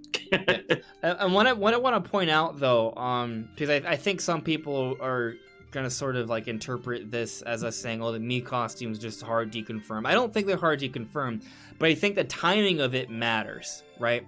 So, for example, if there was like spirits that came out for Resident Evil, now I think it's possible we could get a Resident Evil character for this Fire's Pass, but these spirits came out during Fire's Pass Volume 1. So if they were gonna have a spirit event and then not make any Resident Evil character announcement, they would have saved those spirits for when the Resident Evil character is coming out. So that's indicative that there's no looming announcement for a Resident Evil character. But 2 years down the road, that's a different situation. You know what I mean? And I think the same would apply for a Mii costume. Like I think there can be a Mii costume and still be a character, but I just think that they can't be so close. Yeah. So I think things that happened in the base game, like Xenoblade Chronicles 2, like Rex getting a Mii costume in the base game, doesn't deconfirm him for the DLC. But I would be very surprised if things in the DLC, like coming out during the DLC, don't deconfirm them. Like Resident Evil 2 Spirits, for example. Like when the game came out, or before the game came out, I forget exactly. I made a video talking about how Spirits likely don't deconfirm characters, and we know that for sure, certain now. I've been vindicated on that opinion. But as you're saying, like Spirits that come out afterwards, the timing there suggests that no, that's not gonna happen. But things that happen in the base game, I don't think deconfirm. I still agree with that. Things that happen in the base game don't deconfirm things that happen in the DLC. Yeah. Which means Rex and Pyra are happening. It doesn't mean that, but you know, I do have hope for them still. I would love it. I still say Jin and Tora, her name, I forgot her name, Tora?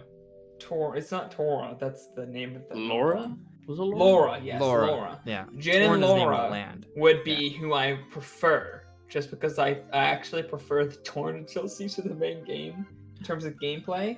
Me too. And I prefer their characters. I'm not gonna lie, like, Rex is a decent character, but Jin was always a way better character, and Laura is an amazing character as well. So. I agree on everything you said, except that Rex is a decent character. He's okay. He's not great, but he's serviceable as the main character. He's not even close to what Shulk was. Shulk was like 10 out of 10. You're right. Best character in video games, period. And then you guys you're right. Like, I'll give you that, but okay. I think Rex being serviceable is putting it nicely. That's how I look he's at not it. that bad. His his voice acting is not that bad. His screams are not Shulk screams, but I feel like Shulk came and Shulk's voice actor was so freaking good, like some of the best. And then Rex comes and he's just decent. And people are like, he's terrible. I don't think he's decent. I've played enough games to think that I don't think he's decent. I think he's lower than decent. I'm not gonna say he's the worst voice actor I've ever heard. It's not true. Just play the Japanese version, okay? All right. No, the Japanese voice acting is honestly worse. No, it's not. Because it lacks personality, like the English voice acting have. Like Bana, how dare you? All right, you know what? You know what? Boy. I don't. You know Bana what? is so much better. You guys may be entitled to your opinions, but at the end of the day, whatever comes to Smash is gonna come to Smash, and a year from now, I'm gonna be like, I told you guys Rex and Pyra are coming, so just wait for Rex that. and Pyra make more sense than Jin and Laura. I'm just saying that Jin and Laura I like better. I mean, I think they're great characters. I would love to see, like, I think it would be ideal if we get like alt costumes and then they give us Jin and Laura, or they give us what's his face, big. I mean, I don't know if you can because of the size proportions, but I mean, if you could. It starts with an M. Is that who you're talking about? The guy with the lightning sword and Pop. The guy with the lightning sword. I don't know who you're talking about. The guy who, wait, explain it more. The guy with the turtle. Oh, yeah, the Prince dude. Yeah, I forgot his name. Oh, I know who you're talking about. Zeke von Genbu. Zeke. Yeah, Zeke. Zeke. He's freaking hilarious. I love Zeke. Yeah, he's such a good character. That'll be fun to see, but he's one of my favorite characters in Xenoblade, period. The thing is that Rex is a kid, and Jin. That is the big thing. Like, if Rex was older, I feel like he'd be a better character. Like, what if they were? Like, him being a kid doesn't make any sense. Especially idea. With this, like, weird love thing with Pyra, who's freaking hundreds of years old. Like, I think Rex should have been a couple years older. I agree with that. He really should have. But what if there's a Xenoblade Chronicles 3 that includes Rex, and they use that design, and let's say for example Rex and Pyra announced next year, and they announce a Xenoblade 3, and it has them in there, and they just use Rex's update. That'd be design. dope. That'd be so cool. Dope. And then they could also have all skins of Jin and Tora and Zeke and whatever his blade's name is. Maybe that's why they didn't do. That's the real reason why they didn't do Rex and Pyra. They were like, we know they got a third game in the works. I still haven't gone to Future Connected yet, and that sort of teases more Xenoblade coming. So, I mean, maybe, fingers crossed.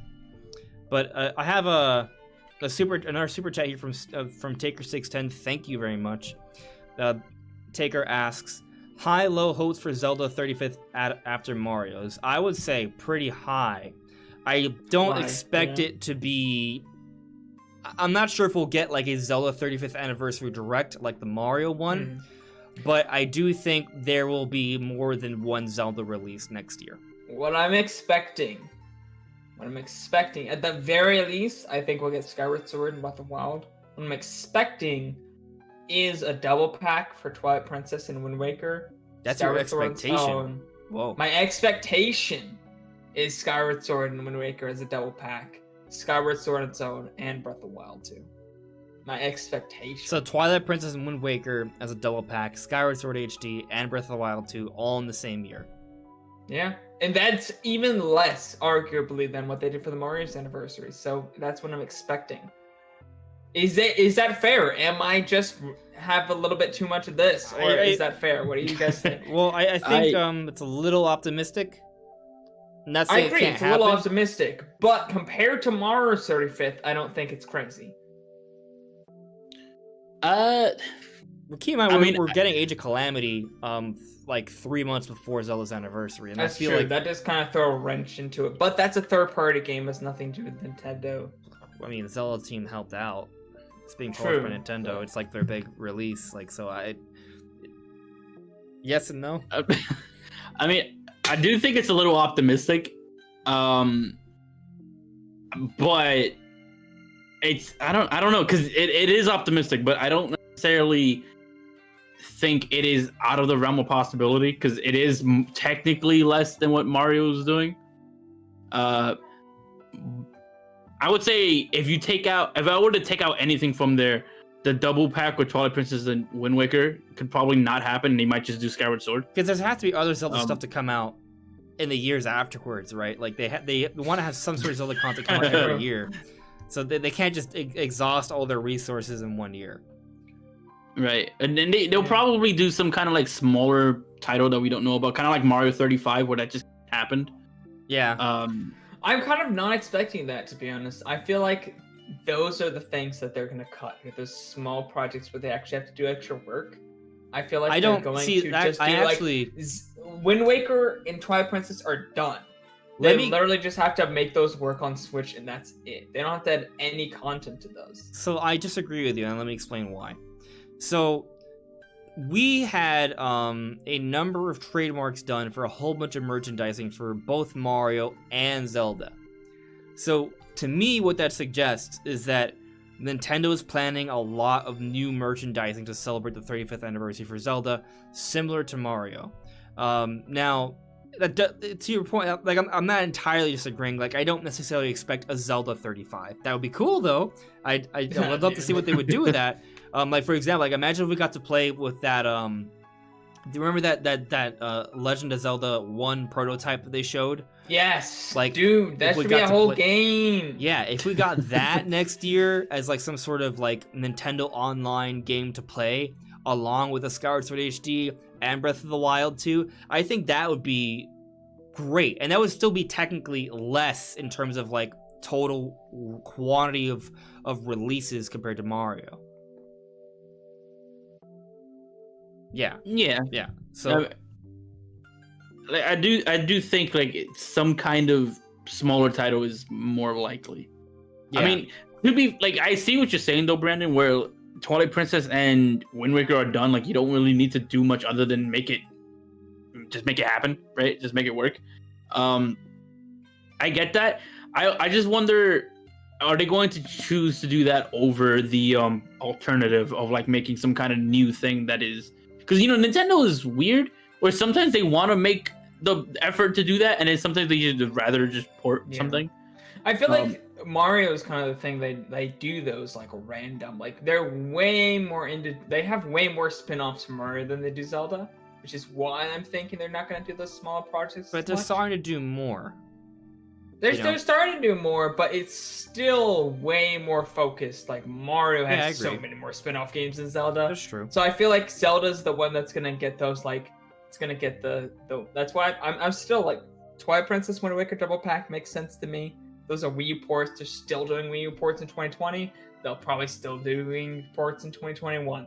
So a double pack or even just separate makes sense. I just want to point something out. So you could argue that for Mario's 35th anniversary, we got a brand new Paper Mario, 3D All-Stars, 3D World Deluxe with Bowser's Fury, and the Mario Kart Live Circuit thing, and Mario 35. All cool Mario things. And there's other little things, but those are like the 5 things that probably stick out to you guys, right? Did you mention the 2D All-Stars? Those are games that already exist. I feel like that was a big one. But I mean, it's important to bring up too. You're right. Right, because 2D All-Stars is kind of like the Twilight Princess and Wind Waker. I don't know. That's where I kind of disagree. It's a game that already exists that they're porting. Like, but it's a really old game. Okay, and I think that. But it's the same amount of work because all they're doing is porting it. They're not building. The game's already done. Not in terms of perceived value. My point is that Nintendo can release that double pack for at least $60. The Wind Waker Twilight Princess, right? But in terms of like the 2D All-Stars thing, like they put that on the Super Nintendo Online, right? Yeah. So that's an even bigger. Well, what I'm telling you is that what they're going to do instead is that they're going to have some sort of 2D, like an old Zelda added to the eShop or Nintendo's online. That's what I can sort of see coming to sort of match what they did for 2D All-Stars. I'm honestly gonna disagree. I think that they eventually want to do remakes for the Oracle games in the same style as Link's Awakening. I feel like that's good. It's gonna come out in like 2022, they can do that, but they could I also don't think they're.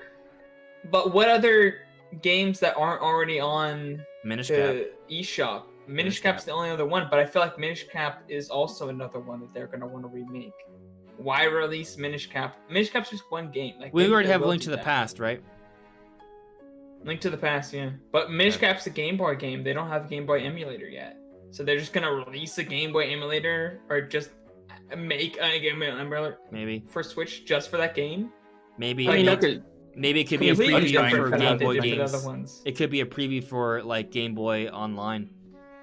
Yeah, maybe they will do Game Boy Online. Yeah, that could be a thing. But we don't really disagree that much. But that's a Game Boy Advance game. That's not an original Game Boy game. So they'd have to jump immediately to Game Boy Advance. This is the point I'm trying to make. Okay, so I agree with you that there will not be as much Zelda stuff as there are Mario stuff. I just wanted to point out what was done for Mario, right? So you could also argue because Breath of the Wild 2 is coming out, like whatever, it doesn't matter how many Mario things is. The quality of the Zelda stuff is just going to completely blow everything out of the water. Like, like that's just the way it is. I mean, subjectively, I've always thought Zelda had more quality than Mario, but whatever. That's subjective. Point is that we didn't get a Mario Odyssey 2 for Mario's 35th anniversary. We are going to have Breath of the Wild 2 coming out next year. Obviously, Breath of the Wild 2 is going to come out this year, yeah. And I mean, they could technically come out with certain things if they have teams like Grezzo helping them on certain projects. Yeah, I just don't think they're gonna come out next year. I'm gonna be honest. I think 2D Zelda comes out like 2022 to come out after. Maybe the Oracle games or Minish Cap remake, or maybe even a brand new. We should get I think we need to get a brand new 2D Zelda at some point. That has to happen eventually. I'd buy that so fast. I'd be so hyped. Yeah. Anyway, I just to sort of go back to the question, I think, yes, there will be some sort of Zelda anniversary plans. What exactly will happen? There's debate to be had there, for sure. But definitely some things I think are coming, for sure. Absolutely. There was the... While you read the chat, I'm going to be right back. So sure, that's cool. Savage64 added us and asked, perhaps another Smash character reveal at the Game Awards. So I actually don't think we're getting a Smash character reveal at the Game Awards because... if you look at the rate of announcements and releases for these Smash characters, that doesn't really match up. Like, that would be really soon after. Is it possible? Yes, but I feel like we should wait a couple more months after the Game Awards. Like, I'm not expecting another announcement until, like, February or January at the earliest. What do you think? Yeah, I agree with you on that, because it just feels like with the second pass, it's, like, a lot more time in between each character. And I don't know, but the thing is, like, I think we've established earlier in this podcast that timing is something that we can't really pinpoint, right? Like, that's something that is the most we can pinpoint in terms of timing is when we know the pass is supposed to be completed by, right? Yeah. But in terms of like spacing it out, it seems to be kind of difficult to pinpoint. So I agree with you that like January, February makes more sense. But who's to say that maybe there's a character farther along that we know of that maybe they could come. Yeah, they could. I actually feel pretty good about anticipating when an announcement will be made, just not which character will come at which point. Like, my expectation was that there would be a Smash announcement this week that happened. Like, I was thinking either this week or it would be the week that we're about to have. Like, that was my expectation for months, beforehand. But, I mean, I also agree with you that it's possible that they could announce something even sooner. They could do that, especially because Sakurai did record the one for Steve in August. Like, so there's months between August and December. Like, they could have something else ready for announcement by December. I just don't expect it. Right, and that's more or less how I look at it. Like, I think it's possible, but I don't necessarily think it's likely. I expect the next Smash character, but just assuming what we're talking about here, is gonna be announced probably like, I'd expect like February or March next year. It's kind of when I'm expecting it. Like sometime early, like spring next year. See, we actually were talking about it happening in November. No, we were kidding. We're kidding. It's a joke. It's a joke. No, we had a question for the Game Awards, which is I don't expect that. Just to be honest, I don't expect it at the Game Awards. Especially after last year, like I think we had really high hopes, and there was a level of disappointment by most fans because what we got from Nintendo was cool. It wasn't like on the scope of Smash or Zelda. I feel like that was the same for all of last year for any announcements. Wasn't like the biggest announcement they had was like really disappointing last year. I didn't even really watch last year that much because it was so disappointing because it was so bad. Yeah, I'll say that if anything, I think we have a much bigger chance of getting a Breath of the Wild 2 trailer at the Game Awards as opposed to a Smash trailer. Yeah, I think that's a much bigger chance because Breath of the Wild 2 seems like it's almost around the corner-ish. Like it could be around the corner. Like maybe there's a possibility it comes out early next year. It doesn't even have to come out early next year. It just has to be something that Nintendo's gonna start marketing more heavily. Yeah, they'll start marketing it early next year at the very least. I like the idea of them showing a Breath of the Wild 2 trailer there, considering that by the time the Game Awards comes around, there'll be people still playing Age of Calamity. Yeah, but the game will already be out. It'd be really relevant at that time. Right. Yeah. It will be fresh in everyone's minds. Like, if you hadn't beaten it and you're still playing it, or you have beaten it, regardless of where you are, like you're most likely thinking about Breath of the Wild 2 at that point. It might even increase sales just because some people will be so excited about Breath of the Wild 2, like, oh, I need more of a fix. Maybe I get, there's this prequel thing going on. Like, there could be that, but I don't think you start marketing Breath of the Wild 2 until you're done marketing Hyrule Warriors Age of Calamity, which is why it would have to be after the game comes out. But that makes sense because it's in Hyrule Warriors comes out in November, Game Awards in December, so it could happen. It's like the earliest I could see them talking about it again. Yeah, I think it's also possible we wait until a big direct like January or February or something where they start talking about Zelda then. I could go on. I was just gonna say I could see them just putting down a trailer at Game Awards, but not really talking about it. Yeah, just because all we've really seen for 2 is just a teaser for the most part. Yeah, maybe they can confirm 2021. Right, like they can announce 2021. They can put out an actual full trailer for the most part, and then we can have a big direct later that goes into detail. Like, okay, this is Breath of the Wild 2.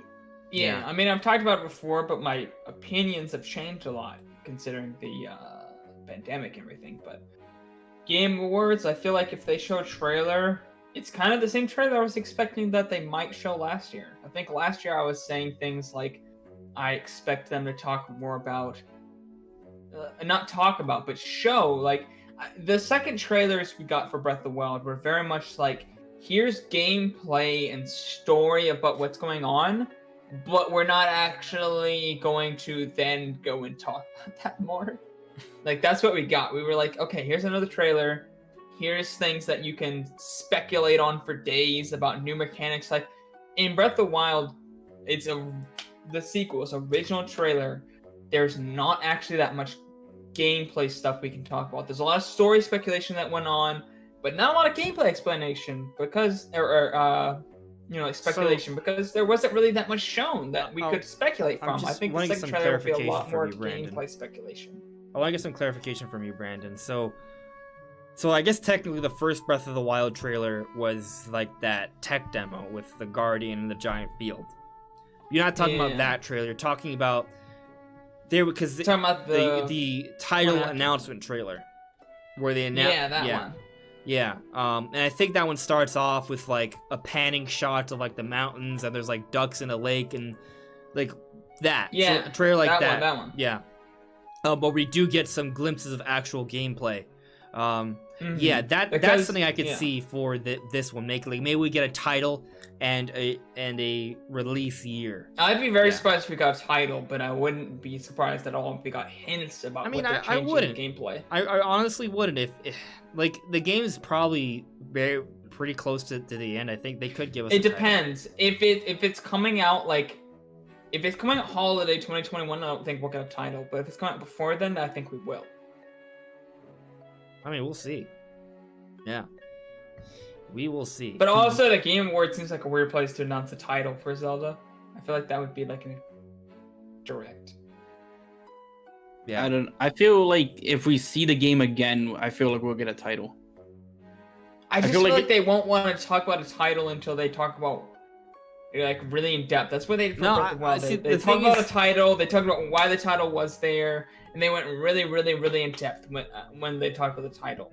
Like before then, they showed that was like by the time they showed the title, there had already been several trailers out, and they didn't show the title until E3, until a few. Which one are we talking about? Breath of the Wild. They did not show the title for that game until E3 2016.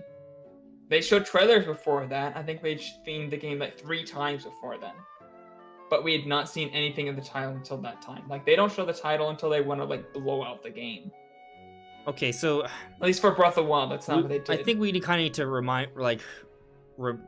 refresh ourselves on the timeline of Breath of the Wild trailers. So, it's kind of coming back to me. So, if I remember correctly, the first trailer was, that Wii U tech demo thing, right? Mm-hmm.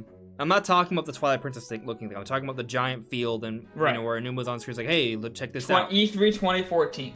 Yeah, that sounds about right. And then the next trailer was at the Game Awards. It's where they showed Link on a horse on a field. It was like only a few seconds. It was very, very quick. Like I think it was like 10 seconds or something. It was like a minute of gameplay footage overall. Let me see if I can YouTube that because it's that. Breath of the Wild. I feel like of them just jogging through the world. It's like a minute overall. It was when they said 2016.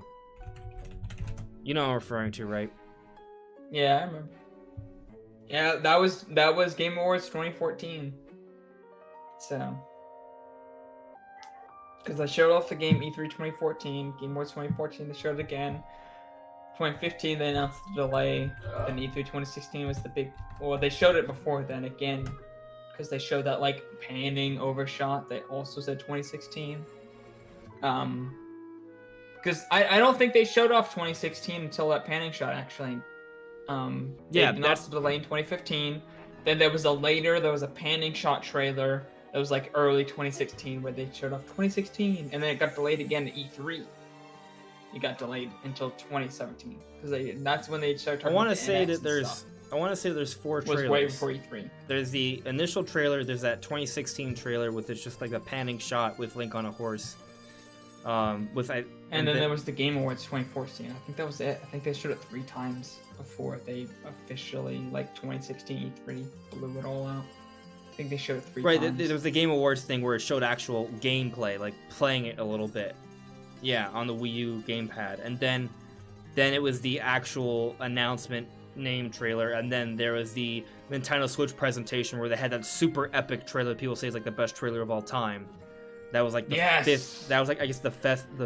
Excluding That was the big treehouse footage of the Great Plateau. It was like the fifth thing that we got. That was the biggest thing we saw before the name was. So we saw it 4 times. So we saw it E3 2014. More than that. And then we saw it Game Awards 2014. Then we saw it a bit in Flight 2015, I think, when they showed off that panning shot and it said 2016. And then E3 2016, we got the Great Plateau demo along with the first trailer with the title, and then in 2017 we had the giant. So they showed off 3 times then. Before the name dropped, 3 times. I don't know if that is. I don't know. I feel like that's not the same situation though, and in the sense of like. True. Because that we're talking about like a game that was announced like way earlier than it was like essentially ready. Yeah. While we're talking about a situation where Breath of the Wild 2 might get announced for like the very next year and released that same year. Like, yeah. So it's kind of hard for me to think of that they'll do something like that again, where they'll show it off again with no title and still plan to release it within that same time spent they originally, are aiming for, I guess. Mm-hmm. So I don't know. I think that's hard to say. We have no idea when they were. The pandemic makes it hard because we have no idea when they were originally trying to release it. Yeah. Right. I think you can make the argument though that because we didn't see Breath of the Wild 2 at the Game Awards last year, that at that point maybe they were already thinking it wasn't going to be coming out this year. Like it's easy to say that in hindsight, but my point is that if they have a plan for this game to be like a big thing for next year, they may want to start hyping it up, and the Game Awards is the right time. Is a good place to do that. And I think I've mentioned it before that it could be kind of like Nintendo's war cry, because 2021 is going to be a battleground. I mean, if you look at like Sony's releases, they have some stellar games coming out next year. Horizon Zero Dawn, God of War, Ratchet and Clank, like they're coming out guns loaded. So, and from what we've heard from Nintendo, they also are going to be coming in guns loaded. They may have a Switch revision coming out. Supposedly a lot of big games. We already know about a few third-party stuff like Shin Megami Tensei 5 and Monster Hunter Rise, and then you couple that with Breath of the Wild 2, a new Pokemon game, and who knows what else may be there. It's going to be a crazy year. Yeah. But my point is that Nintendo may want to like open up the floodgates of like 2021 craziness with the Breath of the Wild 2 Game Awards trailer, which may include a title. Maybe. I think the title makes sense. I mean, think of it this way. We already have a title for Horizon Zero Dawn, It was like Forbidden Wild. To be fair, that was announced during a PlayStation specific event. True. Not a non-PlayStation event. Like announcing the title for Breath of the Wild 2 in a non-Nintendo event would be insane. Well, right? We'll see what It's happens. not impossible. I'm not saying it's impossible. I'm just saying it'd be crazy. Like that'd be a big deal. I'm not saying it's impossible. I'm just saying it's out of the ordinary. That's all I'm saying. But I mean, that may be why Nintendo would do it, because it would have a lot of attention. I don't feel like it'd have any more attention than them doing it in Nintendo Direct, though. I don't feel like it's a big move, like doing it at the game where it's some kind of crazy thing that would help them get more marketing. To side with you, though, I also feel like it would be a little weird to have a new Zelda title drop like weeks after release of Hyrule Warriors. Like nah, that too. Like it might make more sense to already tease the thought game it was a little without putting a title. So I mean, there's different ways to kind of look at this. That's only a few weeks after Hyrule Warriors, which is enough time. But is it enough time for Nintendo to want to release a whole new trailer that completely blows? Because I feel like if you have the name, you have to then explain why the name is there. You have to kind of blow everything. That's what they did for Breath of the Wild. When they showed the name, they blew out everything. They explained what the name was about. So you just think and the name was like teaser. central to everything about that game. So when they talked about the name, they almost had to talk about the whole game because the name was influenced by the entire game's like direction. I feel like that was probably going to be the same for Breath of the Wild 2. So if they're going to show off the name, then they have to show off why that name is essential to the game. Because otherwise, the name doesn't make as much sense. It doesn't have as much impact. Yeah, I can kind of see what you're saying now. I mean, I could see what you're saying. Because I'm thinking about it now. It's if they did show off the game at the Game Awards and they released, they wouldn't use that space for that. Now that you mention it. Mm-hmm. Yeah, I've got a teaser. I see your. Yeah, I mean, after arguing it for like 10 minutes, like, I see your. I am curious though, like how would they show the game like, in that sense? Like if they go, let's say hypothetically, they do decide they're gonna use this space to, I guess reiterate that Breath of the Wild 2 is still a thing, but they're not gonna show the title. What do they show then? Like another teaser? And if so, I think it would be another teaser. I think it would be a little bit more of a gameplay teaser, a little bit of story, but it'll mostly focus on gameplay. But well, imagine this. Imagine this. It's just kind of like a shot of Link, like maybe 20 seconds of Link fighting a boss, but not like the bosses in Breath of the Wild, but like it's kind of like, you know, remember the old traditional Zelda bosses that were like super epic with these amazing, unique boss designs? Mm-hmm. Imagine they show something like more that. Puzzle design to focus on the story and the epicness of the fight. Yeah, but they just show like this epic shot of Link fighting something amazing, which tells us, oh, this is going to be a lot like older Zeldas, but also mixed in with Breath of the Wild. Like, you know, something like that that's like huge and exciting, and gives us an idea of what to expect, but still leaves a lot more to sort of figure out. Something that just shows off one big part of the game. Maybe they would even just show like a dungeon. Or if they just showed a dungeon, it was like, hey guys, look, a traditional... Yeah, another thing is that they might just give us... They could go the opposite direction and give us a panning shot of the world and like the devastation that's caused by Ganondorf. Or something. Maybe they'll give us a hint at the new powers that Link has instead of the Sheikah Slate, because I feel like that's gonna be. I don't think he's gonna have a Sheikah Slate. I think he's gonna have something different. I think if they want to get if they want to get everybody talking, they gotta show off something. If they gotta tease something that's completely new, like playable. So I don't like it could be that they could show Zelda walk into like a traditional dungeon, and that could just be the teaser. Just showed playable It's playable Zelda. I mean, it'd be crazy. Like just. Imagine. Like it has to be something new, because if they tease something that we could already do in Breath of the Wild, it's not gonna get people talking as much. Yeah, it just wouldn't make any sense to just show off Hyrule or something. They have to show maybe like if they're adding traditional dungeons and they're adding some kind of traditional bosses or something like that, they could show like maybe a couple of seconds of just Link with his new hand walking into an actual dungeon. And then you see something. You're not even sure what you're looking at. Like, it is really dark and gloomy and dusty, but you see some huge thing sort of rise. You can really just kind of make out a silhouette, and then it just like cuts 2021. You know, like something like that to build up the hype, the anticipation. I can see something like that. Yeah, that would be cool. Or just like a few seconds of him using his new, what we assume to be not Sheikah, but Zonai. It's that old Zonai, yeah. He's using a little bit of that Zonai powers. Maybe that's what he does. Maybe all he does is do like a Zonai trick or a couple of Zonai things in a more traditional dungeon, and then just like boom. So you show off traditional dungeons, you show off his new Zonai powers, and that's kind of like the big thing. I kind of agree. Yeah, if they do like a Game Awards thing, it would show off like one or two big things that they're adding that's new to the game, brand spanking new to Zelda Breath of the Wild 2. Yeah, maybe they could...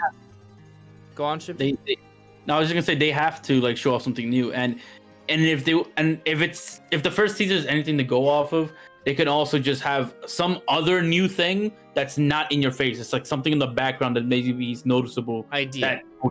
Yeah. Like maybe if hypothetically the hand, if you could use the hand like a hook shot, maybe you'll see a ring in the background that looks like you could grab onto it. You know, just something that makes people want to look into the trailer more than once to see if they can find out anything extra. Get the Zelda theory channels have a field day with it. Yeah. But I feel like that's what the first trailer did, and I feel like that made people talk for a really long time. I want a field day. I want a trailer. I don't think they'll spell extrapolate anything a million details. I think they'll do what they did with the first trailer, just show stuff, and there's like Ganondorf was never officially confirmed. They never specifically said Ganondorf's in the game. To me, it's basically they still haven't said confirmed. that. Like it's official. It's pretty much confirmed, but they have never once said the actual words Ganondorf is. They in haven't Breath of said the Wild squat. sequel. They said this game. They haven't dark. said that. That's like I feel like honestly, Shifty. That's a good point. I feel like they'll do something like that, where it's like there's a really good. Like, we know what it is pretty much, but they never actually said it. Like, I feel like that's what this trailer's gonna be. It's gonna be like they're showing stuff, but they're not gonna blow it out. You know, they're not gonna come out and say like, "Hey," you know, there's not gonna be like a one of those like in the directs where there's like those voiceover segments where they're talking over the game, telling you how it is. It's not gonna be anything like that. It's just gonna be like speculation and stuff like the original trailer. I think Shifty, you're right about that. Yeah. We gotta close out this this thing because we've now reached over 2.5 hours, which is the limit.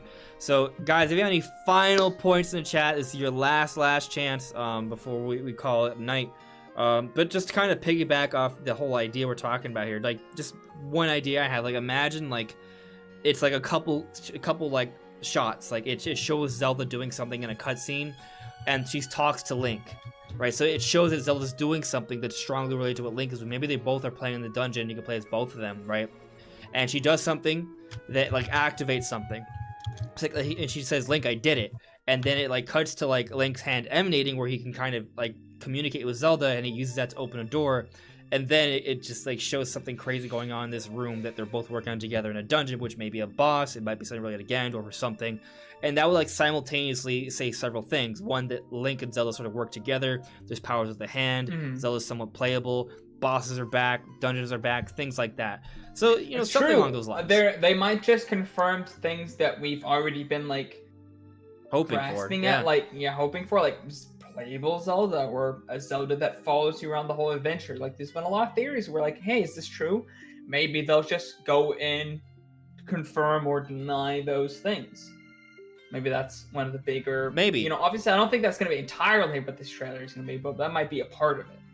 So another thing to consider is that they may not show off Breath of the Wild 2. They may wait until a little bit later into the year. That is entirely possible. And that's another thing I was saying earlier. Like, I kind of think they will. I kind of think we'll have to wait till direct.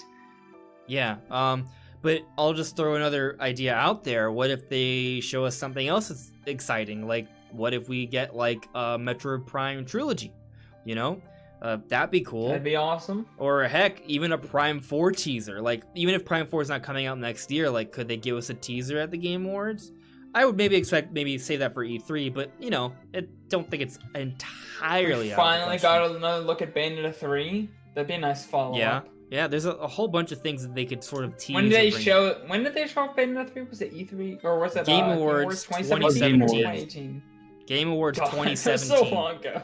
December 2017. So we're coming nice up on 3 years. to see a second update for the game and at Game Awards 2020 and with actual gameplay. It's coming out next year. Yeah, absolutely. Yeah. And thinking about the whole name title thing, like you could just Breath of the Wild 2 probably just won't show up, and it'll show up in some random direct. Probably get a name drop then. Yeah. I think honestly, I'm not gonna lie, I think it will have a name drop. If it does come out this holiday, it would be E3. If it comes up before then it would be like the first direct, like January 1st. But I don't want to say we're gonna have to wait all into the holidays. We might. It just, I feel like that would be such a long time to wait, considering that they announced it E3 2019. I feel like Zelda's the only game they would wait that long.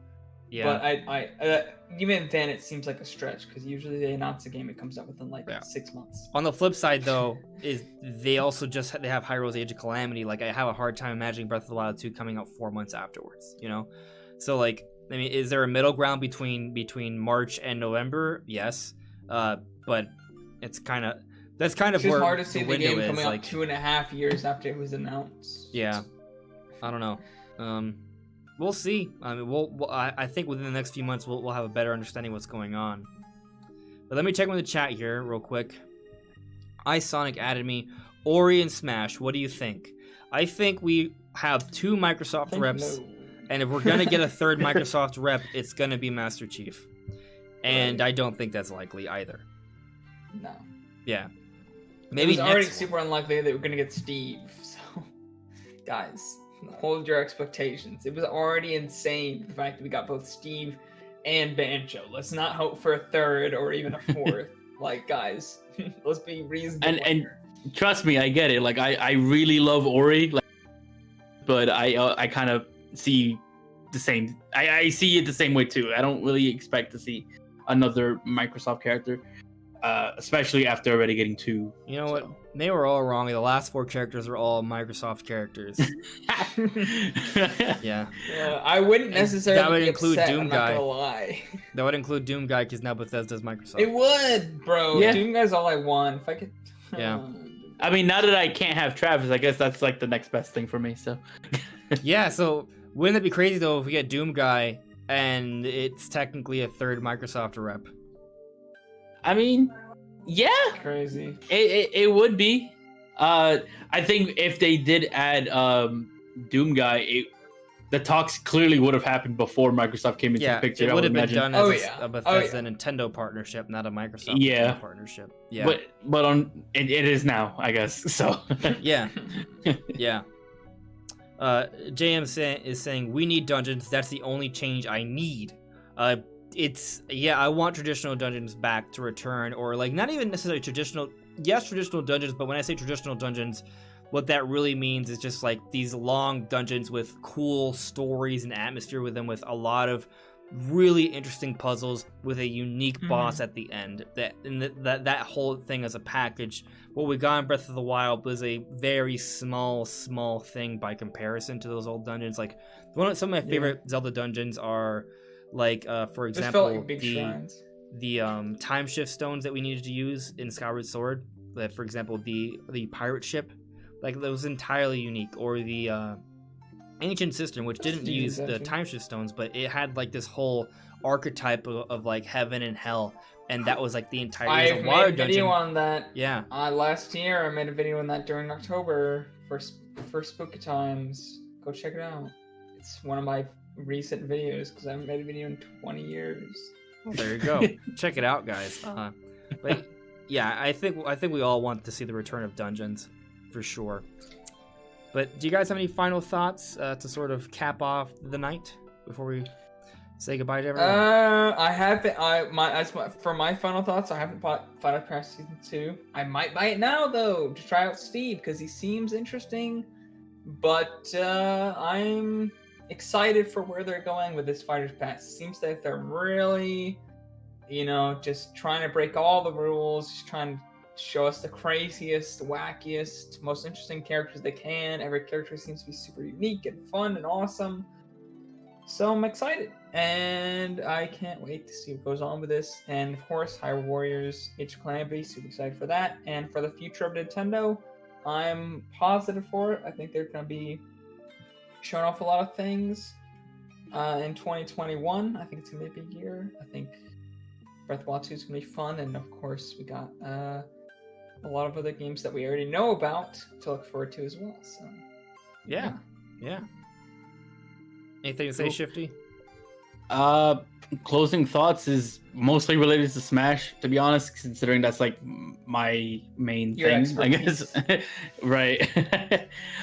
So I'm excited to see and play Steve. I want to see how much I imagine will actually work. I plan on streaming when I get the character and playing them and seeing, just kind of going into the training mode and seeing what's possible with the character. So I'm really excited to do that. That's like my number one thing right now. Obviously, I'm be very looking forward to your videos on him because I look forward to your videos on every Smash character, but especially for him because I feel like he's so crazy and wacky. I want to see how viable he actually is and what kind of crazy stuff you can come up with. Right. Like usually when a new character comes out, I like to spend a whole day just trying out the character, and then I'll make a video on my thoughts on that character. But I feel like with the way Steve looks and how complicated I think he'll be, I feel like this stream, I'll be there, bro. Like I'm definitely gonna stream it. I'll say that much. I'll definitely be streaming it. But the video portion of it, I feel like I'm gonna have to come back to multiple times. Like I think he's the kind of character that I won't be able to fully understand him in a single day. Like that's a character. It's complicated. He's got a lot of things to him. He's a lot of layers. I feel like that's something Sakurai really hammered down. Is just the potential. Yeah. He kept going over how maybe not everything will be exactly how we showed, but the potential there was big. That was kind of his biggest point. Was maybe not a lot of mix-ups like this, for but sure. It's got a lot of potential. Like, he showed off the blocks, and I was like, what do you do with this? And he showed several things, and the same thing with TNT box. Like, as we play with this character, we're going to discover a whole bunch of possibilities. Yeah, it's very exciting. I can't wait to try this character myself. Yeah, but and I look forward to it. So, yeah, I think that's mostly it. I'm obviously excited for everything else, mostly Age of Calamity and Steve. But I think right now Steve is like what's all on the mind right now. It's a more pressing matter. It's coming out next week, so that makes sense. Yeah. Yep. So guys, you can see their videos, including what Shifty may talk about in regards to Steve, in their channels, and both their channels are linked in the description below. So make sure to check them out. Before we go, I see one more question from iSonic that I want to address, and then we will call it a night. So here's the question. How will they do dungeons in an open world setting? I think they can pretty much just put a dungeon somewhere and make it well hidden. Like, even though you could kind of go however you like, I think there's ways to put in a dungeon and still have only one point of entry. Or maybe they could just design around that where there are multiple points of entry for a dungeon. It kind of depends, Well, I mean, if they're underground, it would make sense that there's only one entrance. I think a lot of the big things you can talk about for the sequels that they might do a lot of underground stuff. So, and one example of a dungeon like that is someone that we kind of already have in Breath of the Wild. It's the DLC dungeon. They could do something like that. It could be a location where you have to do a number of things to unlock the path. Maybe something like that, or maybe it could be something that they introduce into Breath of the Wild to just one crazy idea. Say there's a water dungeon, right? And it's a turtle. It's a giant turtle island. It's moving around, and you can't gain access to it until a certain point. When you finally gain access to it, it's like an island, but you have to like get into the turtle somehow, and there's a dungeon. I don't know. There's a number of ways they could go about doing it. But yeah, I really like the original Game Awards 2014 trailer for Zelda, where they're just like, this looks like it might be a dungeon nearby. Like, that was what I wanted for Breath of the Wild, was just to, like, run around and be like, oh, frick, this place looks really special. There's probably a dungeon here. We didn't really get that in Breath of the Wild. It was just, like, very, very laid out where the dungeons were going to be. Other than the shrines, which are obviously, like, mini dungeons, like, an actual dungeon, just being able to stumble upon an actual dungeon would have been, like, epic. Yeah, that is the idea we had initially. That would be very exciting to see. Like, you're just walking along and you go through some trees and you see something, and before you know it, you're in front of the forest temple. Like, yeah, that would be something really, really cool. And I think we might see something along those lines in Breath of the Wild too, but we won't know until they show it off. But that's all for now, guys, because we could go on forever, and we'll save something. We'll save something for later on. But thank you so much for watching, everyone. Leave a like. Check out both Brandon and Shifty's channels. They are linked in the description below. But that's all for now. Have a good one. Bye, guys. Later.